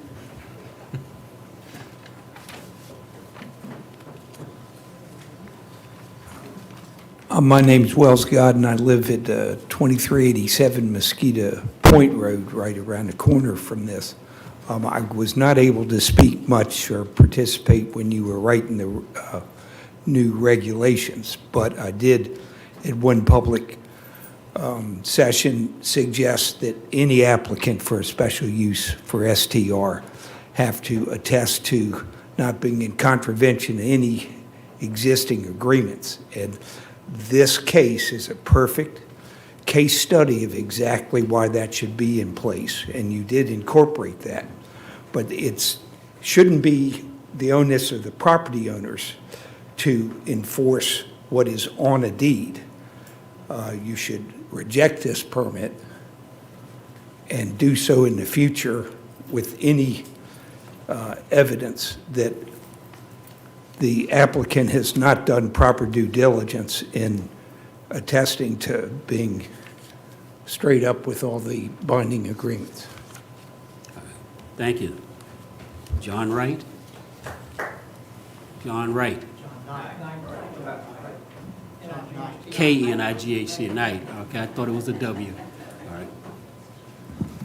Thank you, Mr. Chairman and members of the board. My name is John Knight.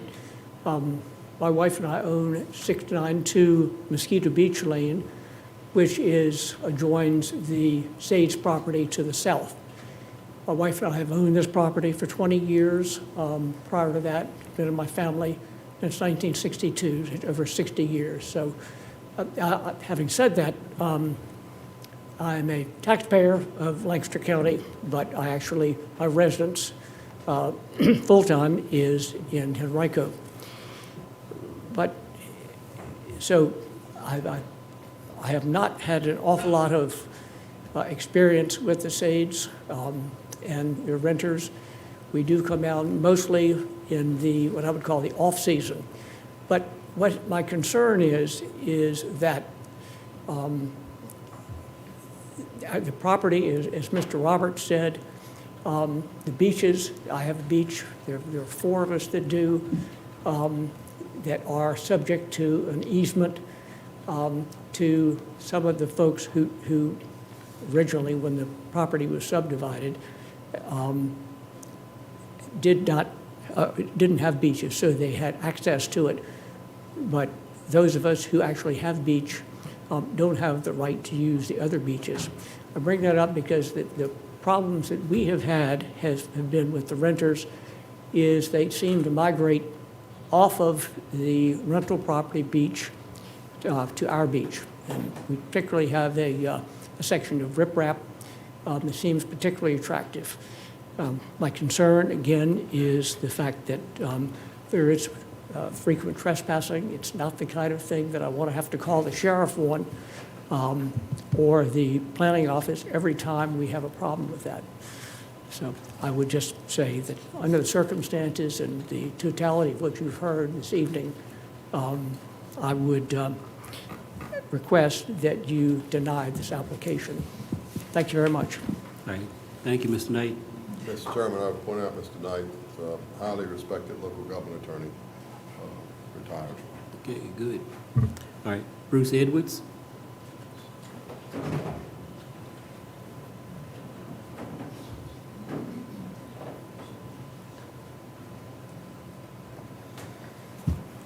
Hi, my name is Bruce Edwards, and I live next to the Sage property.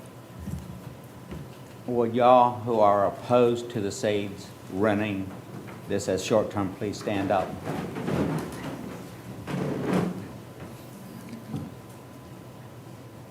Thank you, we've had nothing but issues since they bought the property and started renting.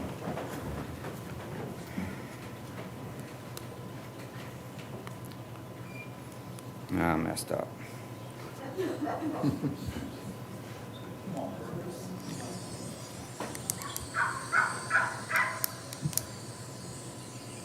This barking I recorded for only 3 minutes. It's 2 weeks ago from the renters next door. And it went on for over an hour. And it went on for 4 days. I'm sitting on my patio listening to this. We shouldn't have this. By regulations that y'all have installed, noise ordinance, nuisance, trespassing. I can't tell you how many times we have not called. We spent probably 3 years before we decided to put the no trespassing sign up because of all the times that it occurred just on our property, just on our pier.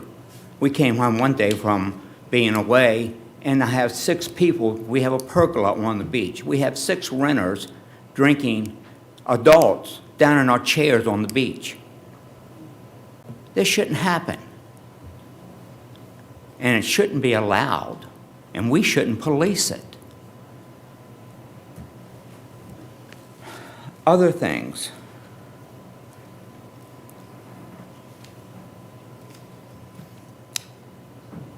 This has gone on. Day 2, septic alarm going off. This went on for 3 days straight. There's septic alarm going off. We're on our property, on our patio.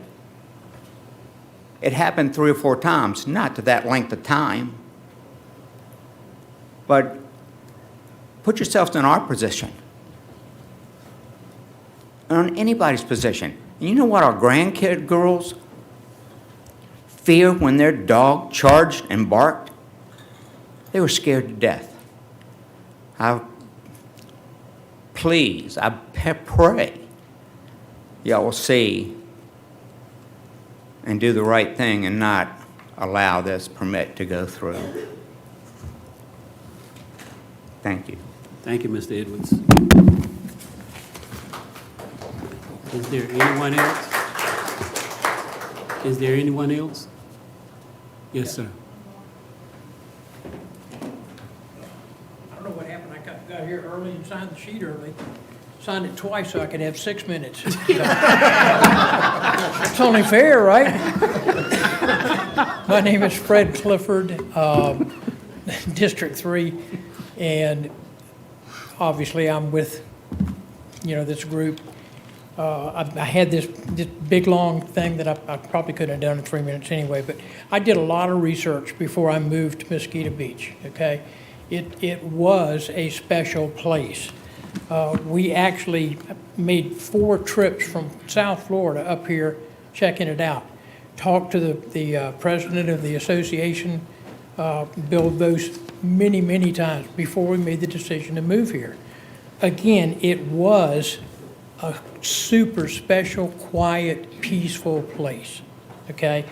We actually moved here April 2020, and it was very, very shortly after that, this whole mess started. I guess what, you know, that's just my feeling, which doesn't amount to a whole bunch of anything, but what I don't understand is why do we, as residents of Mosquito Point, why do we have to enforce their rules? I mean, they have a general manager that they keep telling us to call. So every time something goes wrong, we're supposed to call their general manager and wait for God knows how long before they do something? Or does every time something go wrong, we're supposed to call the police and bug the heck out of them? I just don't get it. It makes no sense at all to me. I know for a fact there have been recorded infractions that they have broken your new rule that you put on the books, okay? I know that for a fact. We've got it recorded in the police department, the whole smear. The original deal that I read was 3 strikes and you're out. If you have 3 recorded infractions, you guys wouldn't allow it to go on. I'm pretty much begging you guys. We can't live like this. I mean, it is just destroying the entire neighborhood for one couple. Anyway, thank you very much. I appreciate it. Thank you, sir. All right. Anyone else? Anyone online?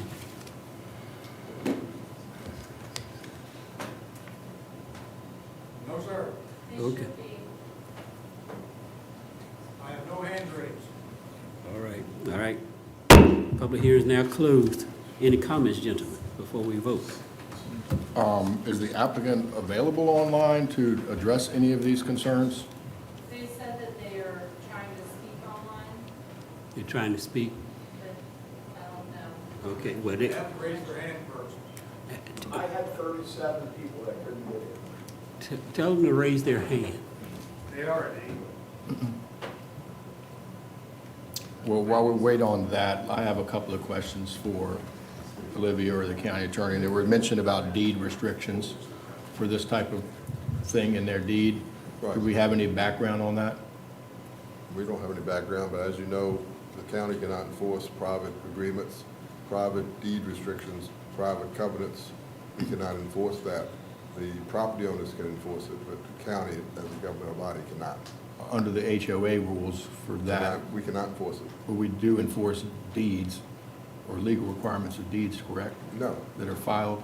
no, no. They're not a legal document? There may be a legal document, but we don't have the standing to enforce a legal document.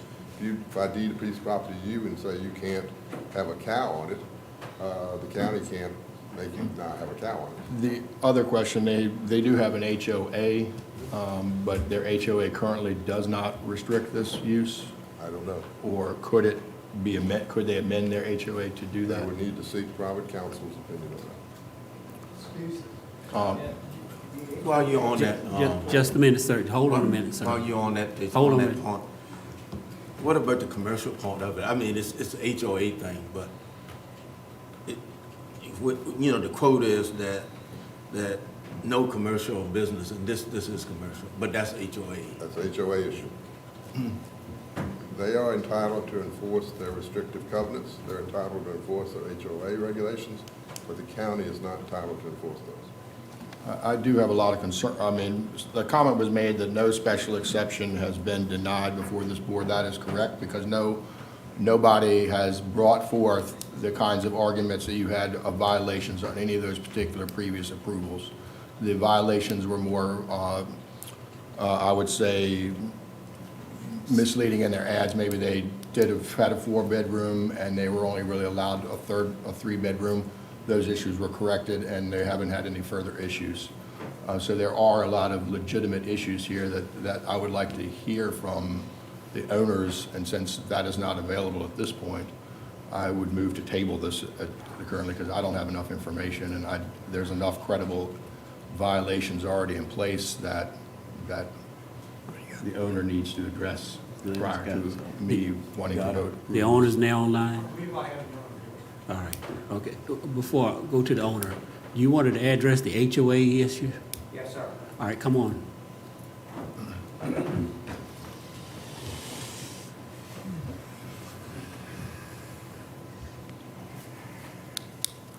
As an association, we have an annual meeting. you have a copy of that annual meeting, all of you. And in that annual meeting, we had a quorum, and we had a vote whether or not to have any kind of short-term rental in our association.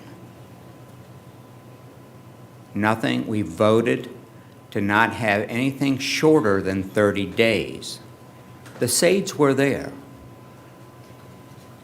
We voted on it, it got approved, we put it in our bylaws and recorded it. They know the association doesn't approve or allow short-term rental. They were there. They were one of the 2 people that voted for it or against the nothing shorter than 30 days. And you made comment something, 2 weeks ago there was 15 people in the rental. There's 3 bedrooms, that's 5 people per bedroom. Mr. Cornwall, this is very similar to the, Thank you, sir. the one that we had in the Village of Weems. Yes, And and it's very where the- similar to the, the development next to the school. So in the Village of Weems, that HOA was moving towards taking Action themselves. taking action on their own, and at that point, the homeowner didn't want to do that, so they ended up selling the property. Right, But they were also doing similar things like advertising the entire waterfront well- and using the dock and things like that. Yeah, I saw that one of the comments was that they were advertising that the beach was available, and it wasn't. It's not. Frankly, I had the same thing happen in my house. The property owner across the street was selling his house, and he showed pictures of the beach, and it was my beach. But, so I understand that had to happen. That's against real estate code, by the way. It Right. seems That. these issues have been ongoing for some time, and it So- doesn't Seems seem like that it. the So the property other- owners either the take The any other question seriously or address I them. had real quick is, so we have 3 strikes and you're out. Yes. We've said that. What does that mean? Because we haven't done that yet. Well, we What- haven't had any special use permits granted, in which then the zoning administrator pointed out that they had made 3 strikes and we would repeal the special use permit. This property owner doesn't have a special use permit, so we can't repeal a special use permit they don't have. It's up to the board. As you know, under a special use permit, you can impose conditions on the issuance of a special use permit, such as no dogs, such as no trespassing by renters, such as limited number of renters. You can impose all those conditions, and if they violate them, then you can revoke their special use permit. But you can't revoke a special use permit you haven't granted. Right. no. What if they already have an HOA banning it? And we don't, even though we don't like control HOAs, they've said that they've essentially. We're effectively enforcing an HOA requirement, which we can't do. If we, But the HOA is legal, they have the legal right. Yeah, to they have a take this legal to right to court. do whatever their regulations and conditions require, and that's up to them and the court. And they should. I would. I mean, you yeah, know, do that. We I have can't the give own- them any legal advice, but I mean, I know. you know. Yeah, we have the owners on the line. Let's hear from them. Mr. David, Ms. Lynn Sade? Hi, yes, thank you for the opportunity to speak. Can y'all hear us? Yes. Oh, thank you. We are dialing in abroad, and I apologize. Hold on a minute. These well, are the first of all- owners, hold on a minute, ma'am. These are the owners, so Yeah. we're allowing them time to answer our questions and address what they've heard from the public. So we don't give them 3 minutes. We let them talk so we can answer their question, answer your questions, respond to your questions, and respond to our questions. Go ahead, Ms. Lynn Sade. Thank you, thank you. I have so many points that I'd like to make, but in the interest of time, I think I'll stick to brevity here. I just wanted to, first of all, apologize profusely again to the neighborhood and as well as everyone who's been impacted by this. As we've told our neighbors, we did a Google search or a Zillow search back in the pandemic for short-term rentals that were for sale. We found this one. It had been a short-term rental for 5 years prior to the pandemic. We saw the financials. We thought, oh, we could actually make this the property that we're looking for, which is a place we can go with our 4 kids. We were living in Charlottesville. It's close enough to Charlottesville. We can get away. And then at the time when we're not there, when we are living in Charlottesville, we can cover the mortgage. I mean, this is perfect. It was an investment property for us. It was never meant to be our primary residence. And we went for it. And we fell in love with the property. My aunt had honeymooned actually there decades ago and knew some of the neighbors from way back, and we just thought it was an ideal place for our kids to get to grow up. So I think I want to start and preface by we do care. We do care a lot about the community.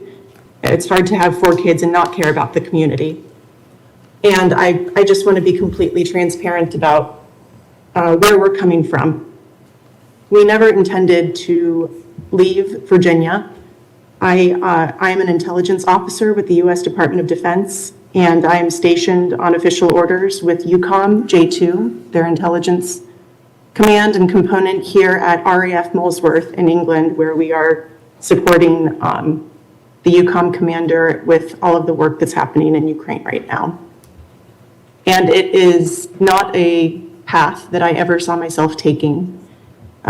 Professionally, I was in this line of work, and then I resigned to be a stay-at-home mom, and then when Russia invaded, to be frank, I felt like I could just help out. And so that's what we're doing over here.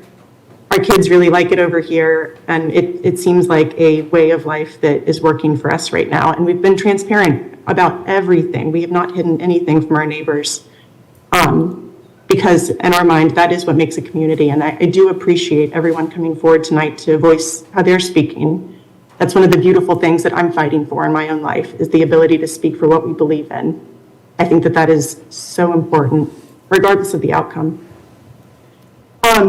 So I think what I wanted to talk about is we bought a house that had been short-term rented for 5 years. And the previous owners, I'm not convinced were extremely upfront with the neighborhood about that.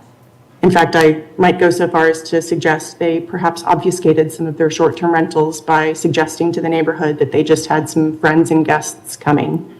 But we saw the financial statements. It was not just friends and guests, it was paying friends and guests. And I'm not sure it's fair to say there was a shift that happened when we purchased the house. We literally just contacted the people who had already booked it after we purchased it, and they rebooked under our listing. And they had been coming there for years. It was the same people, not new. So when the neighborhood had, as was mentioned by one of the neighbors, the neighborhood had a meeting about banning short-term rentals, banning all existing short-term rentals. And David, my husband, and I had promised each other early in our marriage that we were not going to be the kind of people who sued people. We just don't want to live life in that state of conflict and victimization. And so we have been completely upfront with the neighborhood that while we understand the neighborhood HOA has banned all existing short-term rentals, we did seek a legal opinion from an attorney who said, you can't really do that. That's not in line with Virginia law. And in order to have this application proceed with Lancaster County, we do not want to be in contradiction of any legal issues. So in the interest of full transparency, we communicated that to the neighborhood. We're not trying to thinly veil some kind of lawsuit threat. We just want to be fully transparent that as things stand right now, it's not all in alignment in the way that it should be to move forward. I do believe 2 outstanding issues could mitigate a lot of the concerns. The first is our repeated request to the neighbors that let's just put up a fence. If trespassing really is the crux of the issue here, I think this actually has a solution. And a lot of the neighborhood has come back and personally told us that would destroy the feeling. At the end of the day, I think in a way that could achieve results that would be considered a win-win for all of us, good fences build good neighbors. I don't see a downside to this. If the neighborhood is already impacted by the status quo, I think this would significantly mitigate a lot of the concerns. We have I think we have something like 6 signs now on all of our property boundaries, ensuring that our guests do not trespass. But nothing is better than a fence. And I do want to apologize. Norma Jean brought up a very valid point. We used to have a big old dog. who was deaf, and one time he absolutely ran onto their property, and I completely understand how scary that must have been. He was big, he was dark, and I completely empathize with how scary that would be to the kids that she was with especially. We brought her a bottle of wine, we brought her a note that our kids drew, things like fruitcake, apologizing over and over, and I think that a picture might have been painted tonight that shows us as uncaring about the neighbors, and that's just not true.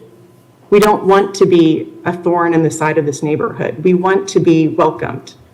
We want to fit in. We have acquiesced to every request that's been made of us, whether it be moving the sign. We used to have a sign that was at our driveway where it met up with the road that had the name of our house. That was upsetting to the neighbors, so we moved it back so you can't see it from the driveway. We have had lots of requests to hold weddings on our beach and private events.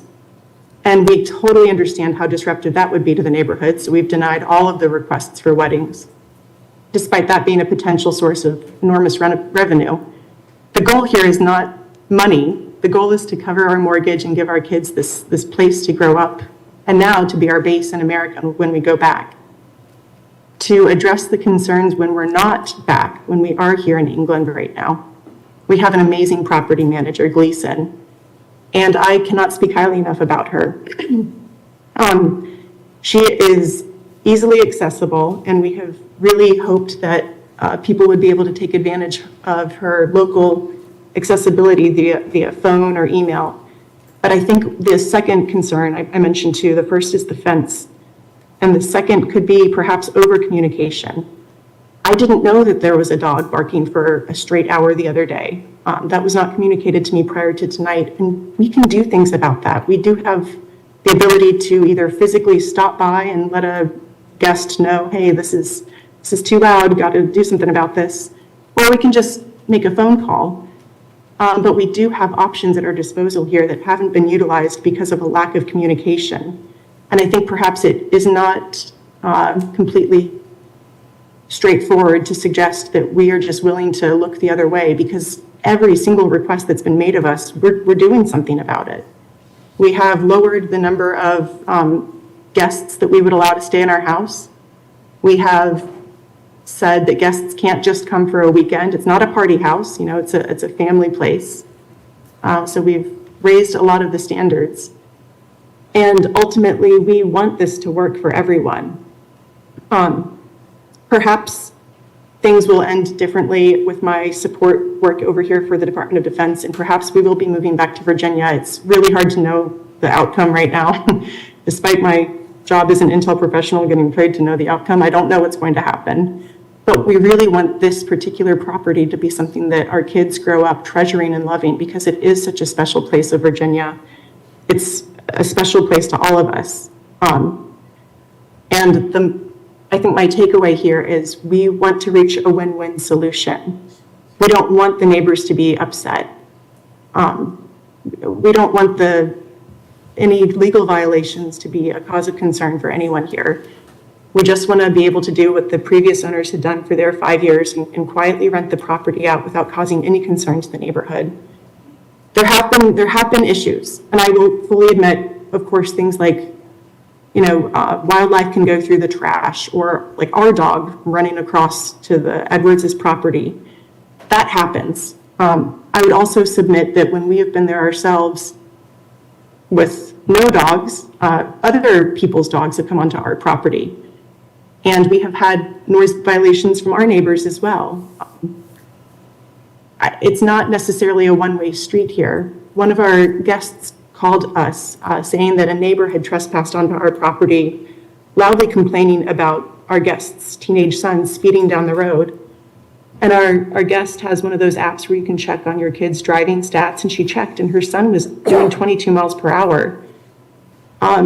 So I think there is a lens through which we're being seen, and I completely understand the reasons behind this lens, but I just submit to the board that perhaps the lens is not the most applicable in all situations, especially when it comes to something like a license and this going forward, because we want to do what's right. We want to do what's right by the neighbors. We want to do what's right by the county. We want to do what's right by our kids. And legally, it seems like the legal outcomes that we've had so far from our attorney do permit us to have this short-term rental as long as the county permits it. So, yeah, I think my bottom line here is the two things that I think would really help is just building a fence, cutting down on any possible trespassing, and over-communication. It seems like this is something that we could work with, and we could all have a win-win here. Okay. Over. All right. Gentlemen, y'all have any questions? Ma'am, who were you imposing, deciding to build a fence? Who are you suggesting build a fence?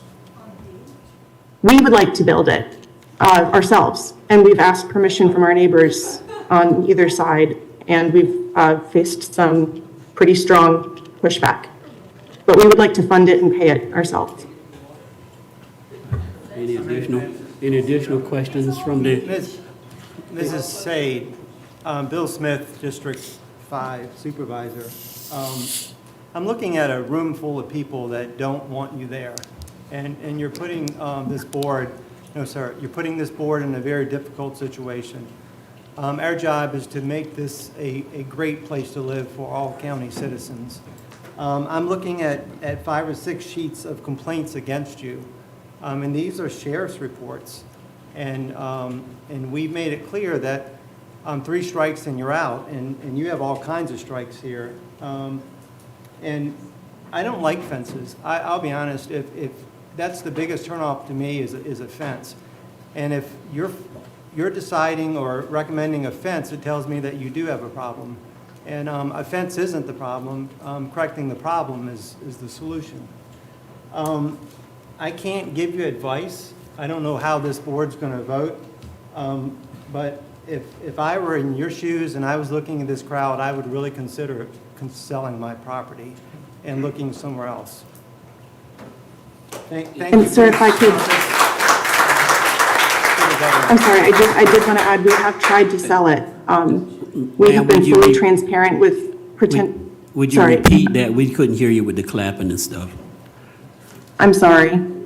Start again. Okay. I just wanted to say we have put the house on the market to sell twice. We do not believe that we were handled fairly when we first purchased the house because we did not know that the neighbors did not know it was a short-term rental when we purchased it. So we've been totally transparent with potential buyers when we have tried to sell our house. And we've had a cash offer in 7 figures. And as soon as we said, oh, by the way, this is how the neighborhood feels about a short-term rental, the offer was immediately rescinded. We've had multiple viewings of the house for people who wanted to buy it to make it a short-term rental. And again, in full transparency, we ensure that their realtors, their agents know the atmospherics, and there's a huge problem there because it seems like the value of the house is tied to its ability to be a short-term rental. And once we let folks know that that's not a viable option, and that's the reason we'd like to sell, they are no longer interested in purchasing it. All right. Thank you.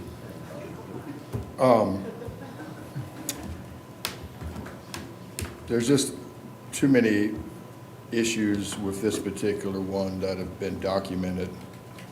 I didn't hear anything from the applicant addressing or offering any solutions to limiting any of those things, whether it be pets, whether it be dealing with the trash or the trespassing, other than building fences. And I agree with you, Mr. Smith, fences don't build good neighbors. They separate neighbors. They show that there are problems, and people are trying to mitigate those problems instead of being neighborly. Given all this and the history here, I don't see the applicants following through on our ordinance. I'm going to move to deny this request.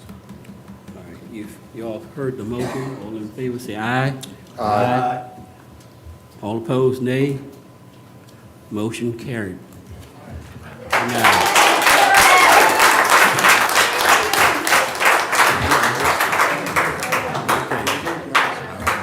Miss, all right, let's, no. Consensus docket.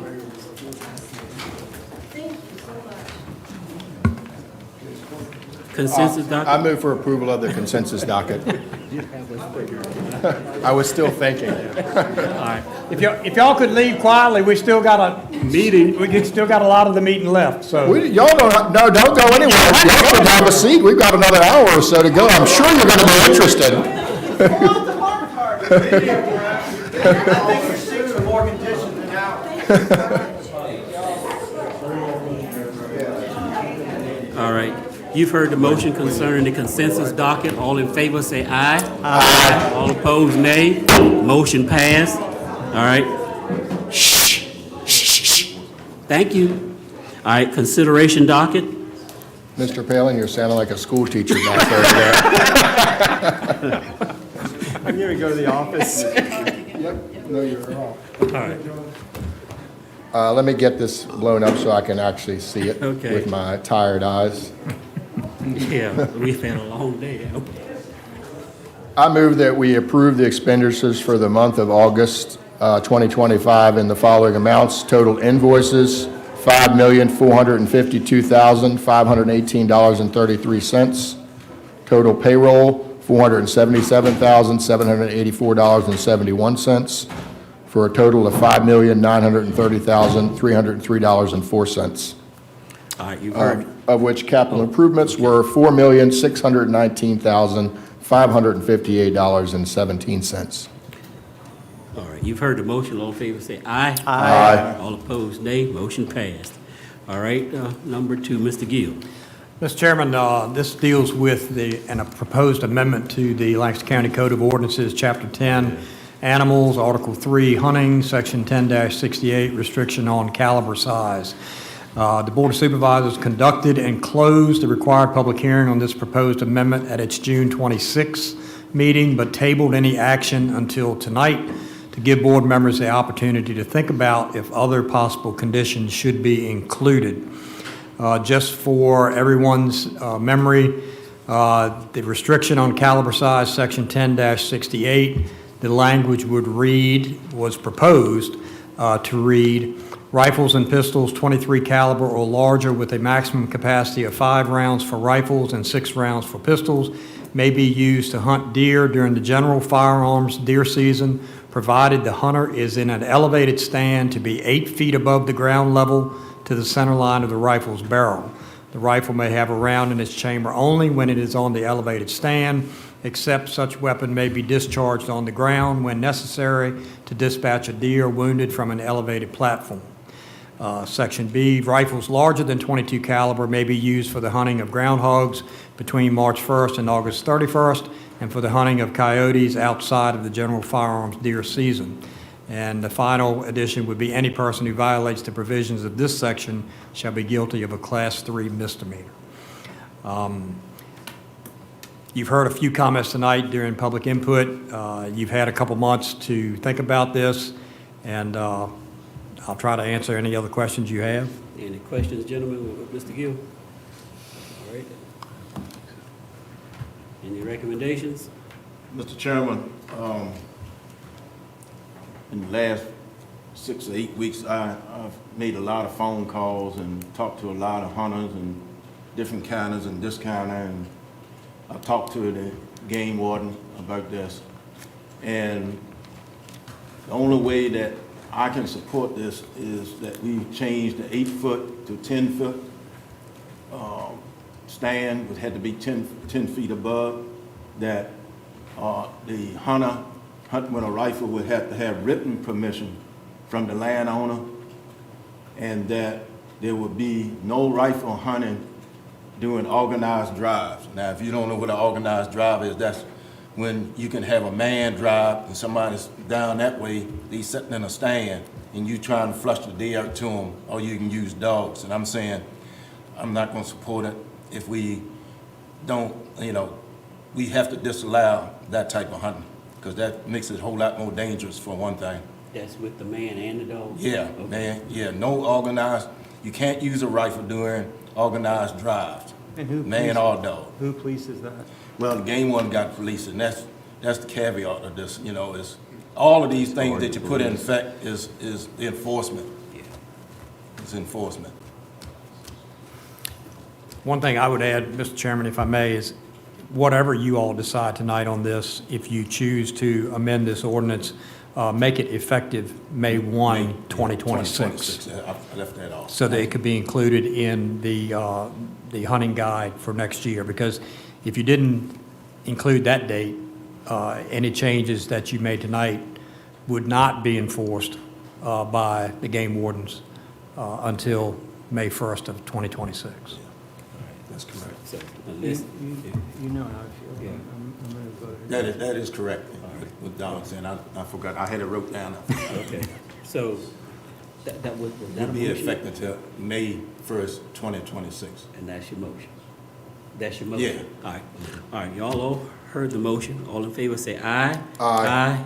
I'm gonna vote aye. All opposed, nay? Nay. All right, so that's 3 for, 2 against. Motion passed. Ooh. All righty, another one to think about. All right, who's the next one? Ms. Pruitt? Thank you, Mr. Chairman. Consideration item number 3 is consideration of a resolution to request and administer funding from the Virginia Department of Transportation's fiscal year 27 and 28 Transportation Alternative Set-Aside Program, funding program, also called TAP, to construct pathways for the Tri-Way Trail through Hills Quarter.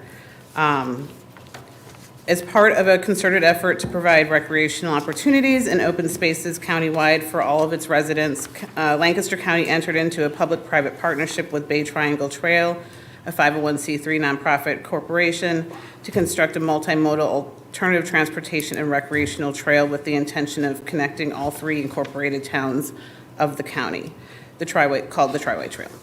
Public support has been abundantly positive. The county and Bay Triangle Trail have been actively working on Phase 1, which begins at a trailhead on Harris Road with a terminus at Compass Entertainment Center. A portion of Phase 1 has already been constructed and is currently open to the public. In addition, the county has received confirmation of congressional appropriated funds in the amount of $988,000, which will be used towards the completion of the remainder of Phase 1. In an effort to maintain momentum and fully complete this phase, additional funding sources are needed. In order to apply for the TAP funding, a resolution is required from the governing body of Lancaster County to authorize the application submission, commit to its local share of the project costs, and designate the county to administer the project. A copy of the resolution is attached with a sketch that shows that particular program area or project area. Since this was provided to you, we had sent this resolution to VDOT for their, blessing. And with the different phases that we have going on, for their purposes, they wanted to rename from 1B to, they recreated how we're going to designate them names. So what was given to you prior in hard copy format was just a revised version that has in red the highlighted changes that really primarily changes things from saying 1B to Phase 3. The other thing that we added was just a notation about the congressional designated spending funds and how that is applicable to this entire project. So that's really kind of the only changes there. I think that's pretty much it. If you have any questions, I'm happy to answer, as well as I think Mr. Bateman can answer some as well.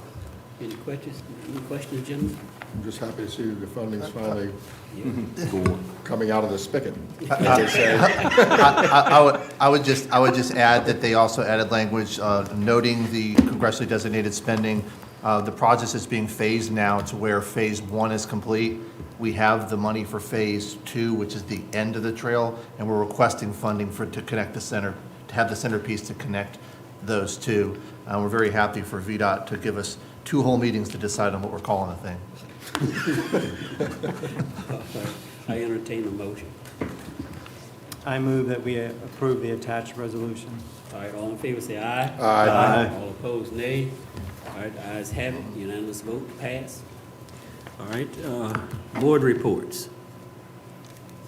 County Administrator report. Mr. Chairman, I got one thing. At our last county administrator meeting, the Westmoreland County Administrator advised us that his board had requested that the board, two members from the boards of the Northern Neck counties plus King George and the county administrators get together for a regional meeting to discuss things that maybe all 5 counties could look at doing regionally.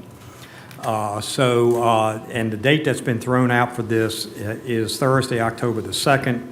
In the late afternoon, it would be at the Northern Neck Technical Center in Warsaw.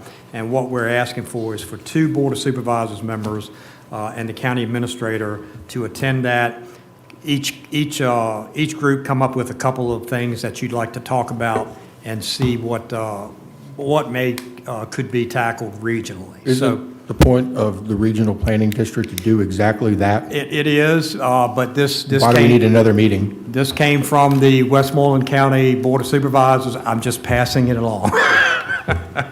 So it has been received favorably by, I would say, Northumberland County, which they've chosen to participate. If you all, don't want to participate, I can pass that along as well. Why did they choose to do that? It's not that I don't know.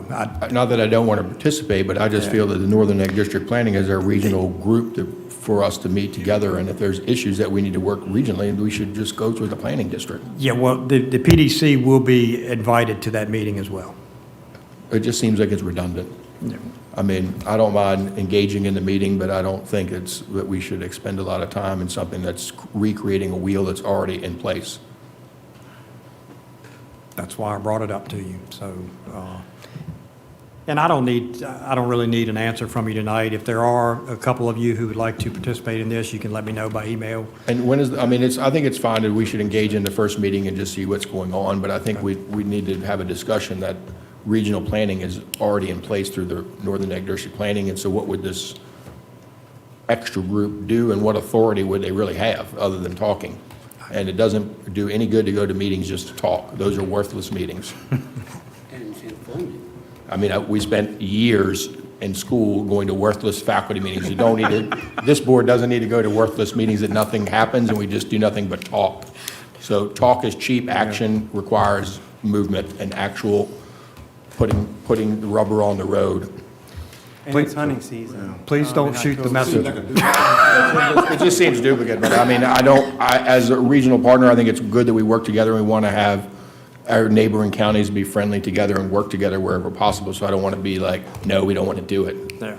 But I do think we already have a path for, and if maybe they're saying it is something not working there, then we need to work regionally to fix whatever is not being addressed for this. This is a public meeting. I think we already have said we don't want to do it. Well, I think Mr. Bellows has indicated that he would It's a good participate, point. so. It is. What are we going to do there? Yeah. Well, like I said, I don't have to have an answer tonight, but if someone else would like to join Mr. Bellows and myself. I want to know who's coming from the other counties before I decide. I don't know that. I'm going to nominate Mr. Palin. No. All right, Chairman and Vice Chairman, that sounds good. Okay. That's all I have. That's it.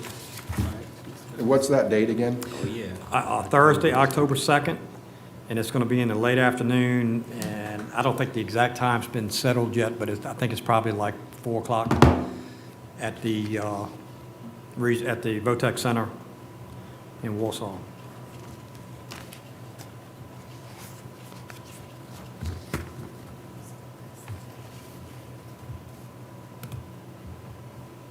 You said around 3 o'clock, you think, tentatively? I think it's 4 o'clock, but. Okay.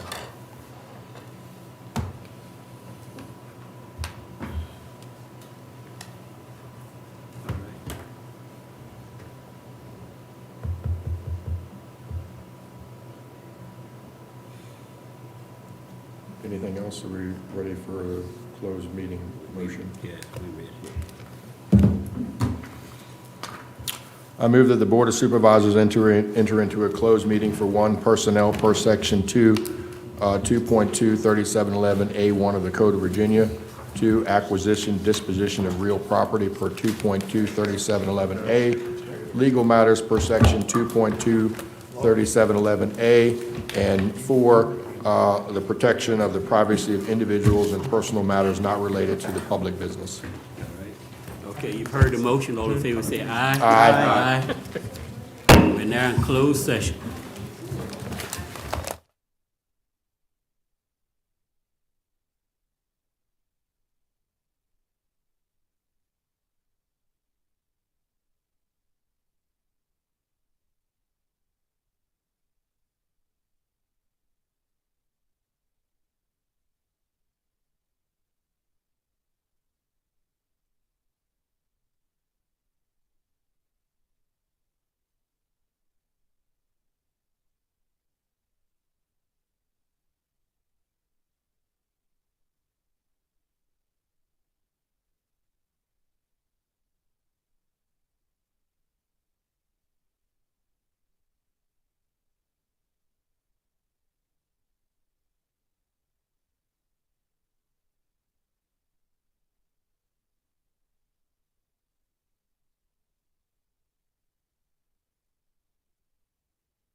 I move that the Lancaster County Board of Supervisors adopt the following certification resolution. Whereas the Lancaster County Board of Supervisors convened in a closed meeting on August 28, 2025, pursuant to an affirmative recorded vote on the motion to close the meeting to discuss personnel, legal matters, acquisition of personal real property in accordance with section paragraph 2.2-3711.A.1.2.2-3711.A.8 and 2.2-3711.A.3 of the Virginia Freedom of Information Act, and whereas section paragraph 2.2-372D of the Code of Virginia requires a certification by the Board of Supervisors that such closed meeting was conducted in conformity with Virginia law.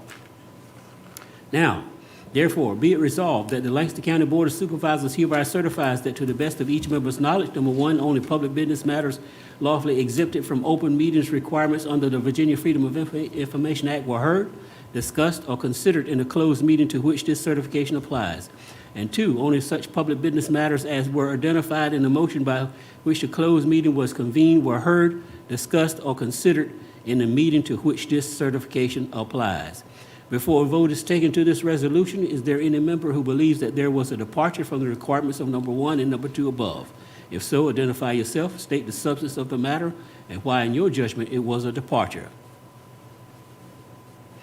Hearing no statement, I call for the question. Mr. Bellows. I certify. Mr. Lee. I certify. Mr. Geezy. I certify. Mr. Smith. I certify. I, Palin, certify. This certification resolution is adopted. I move for adjournment. All in favor, say aye. Aye. We adjourn. That's the loudest.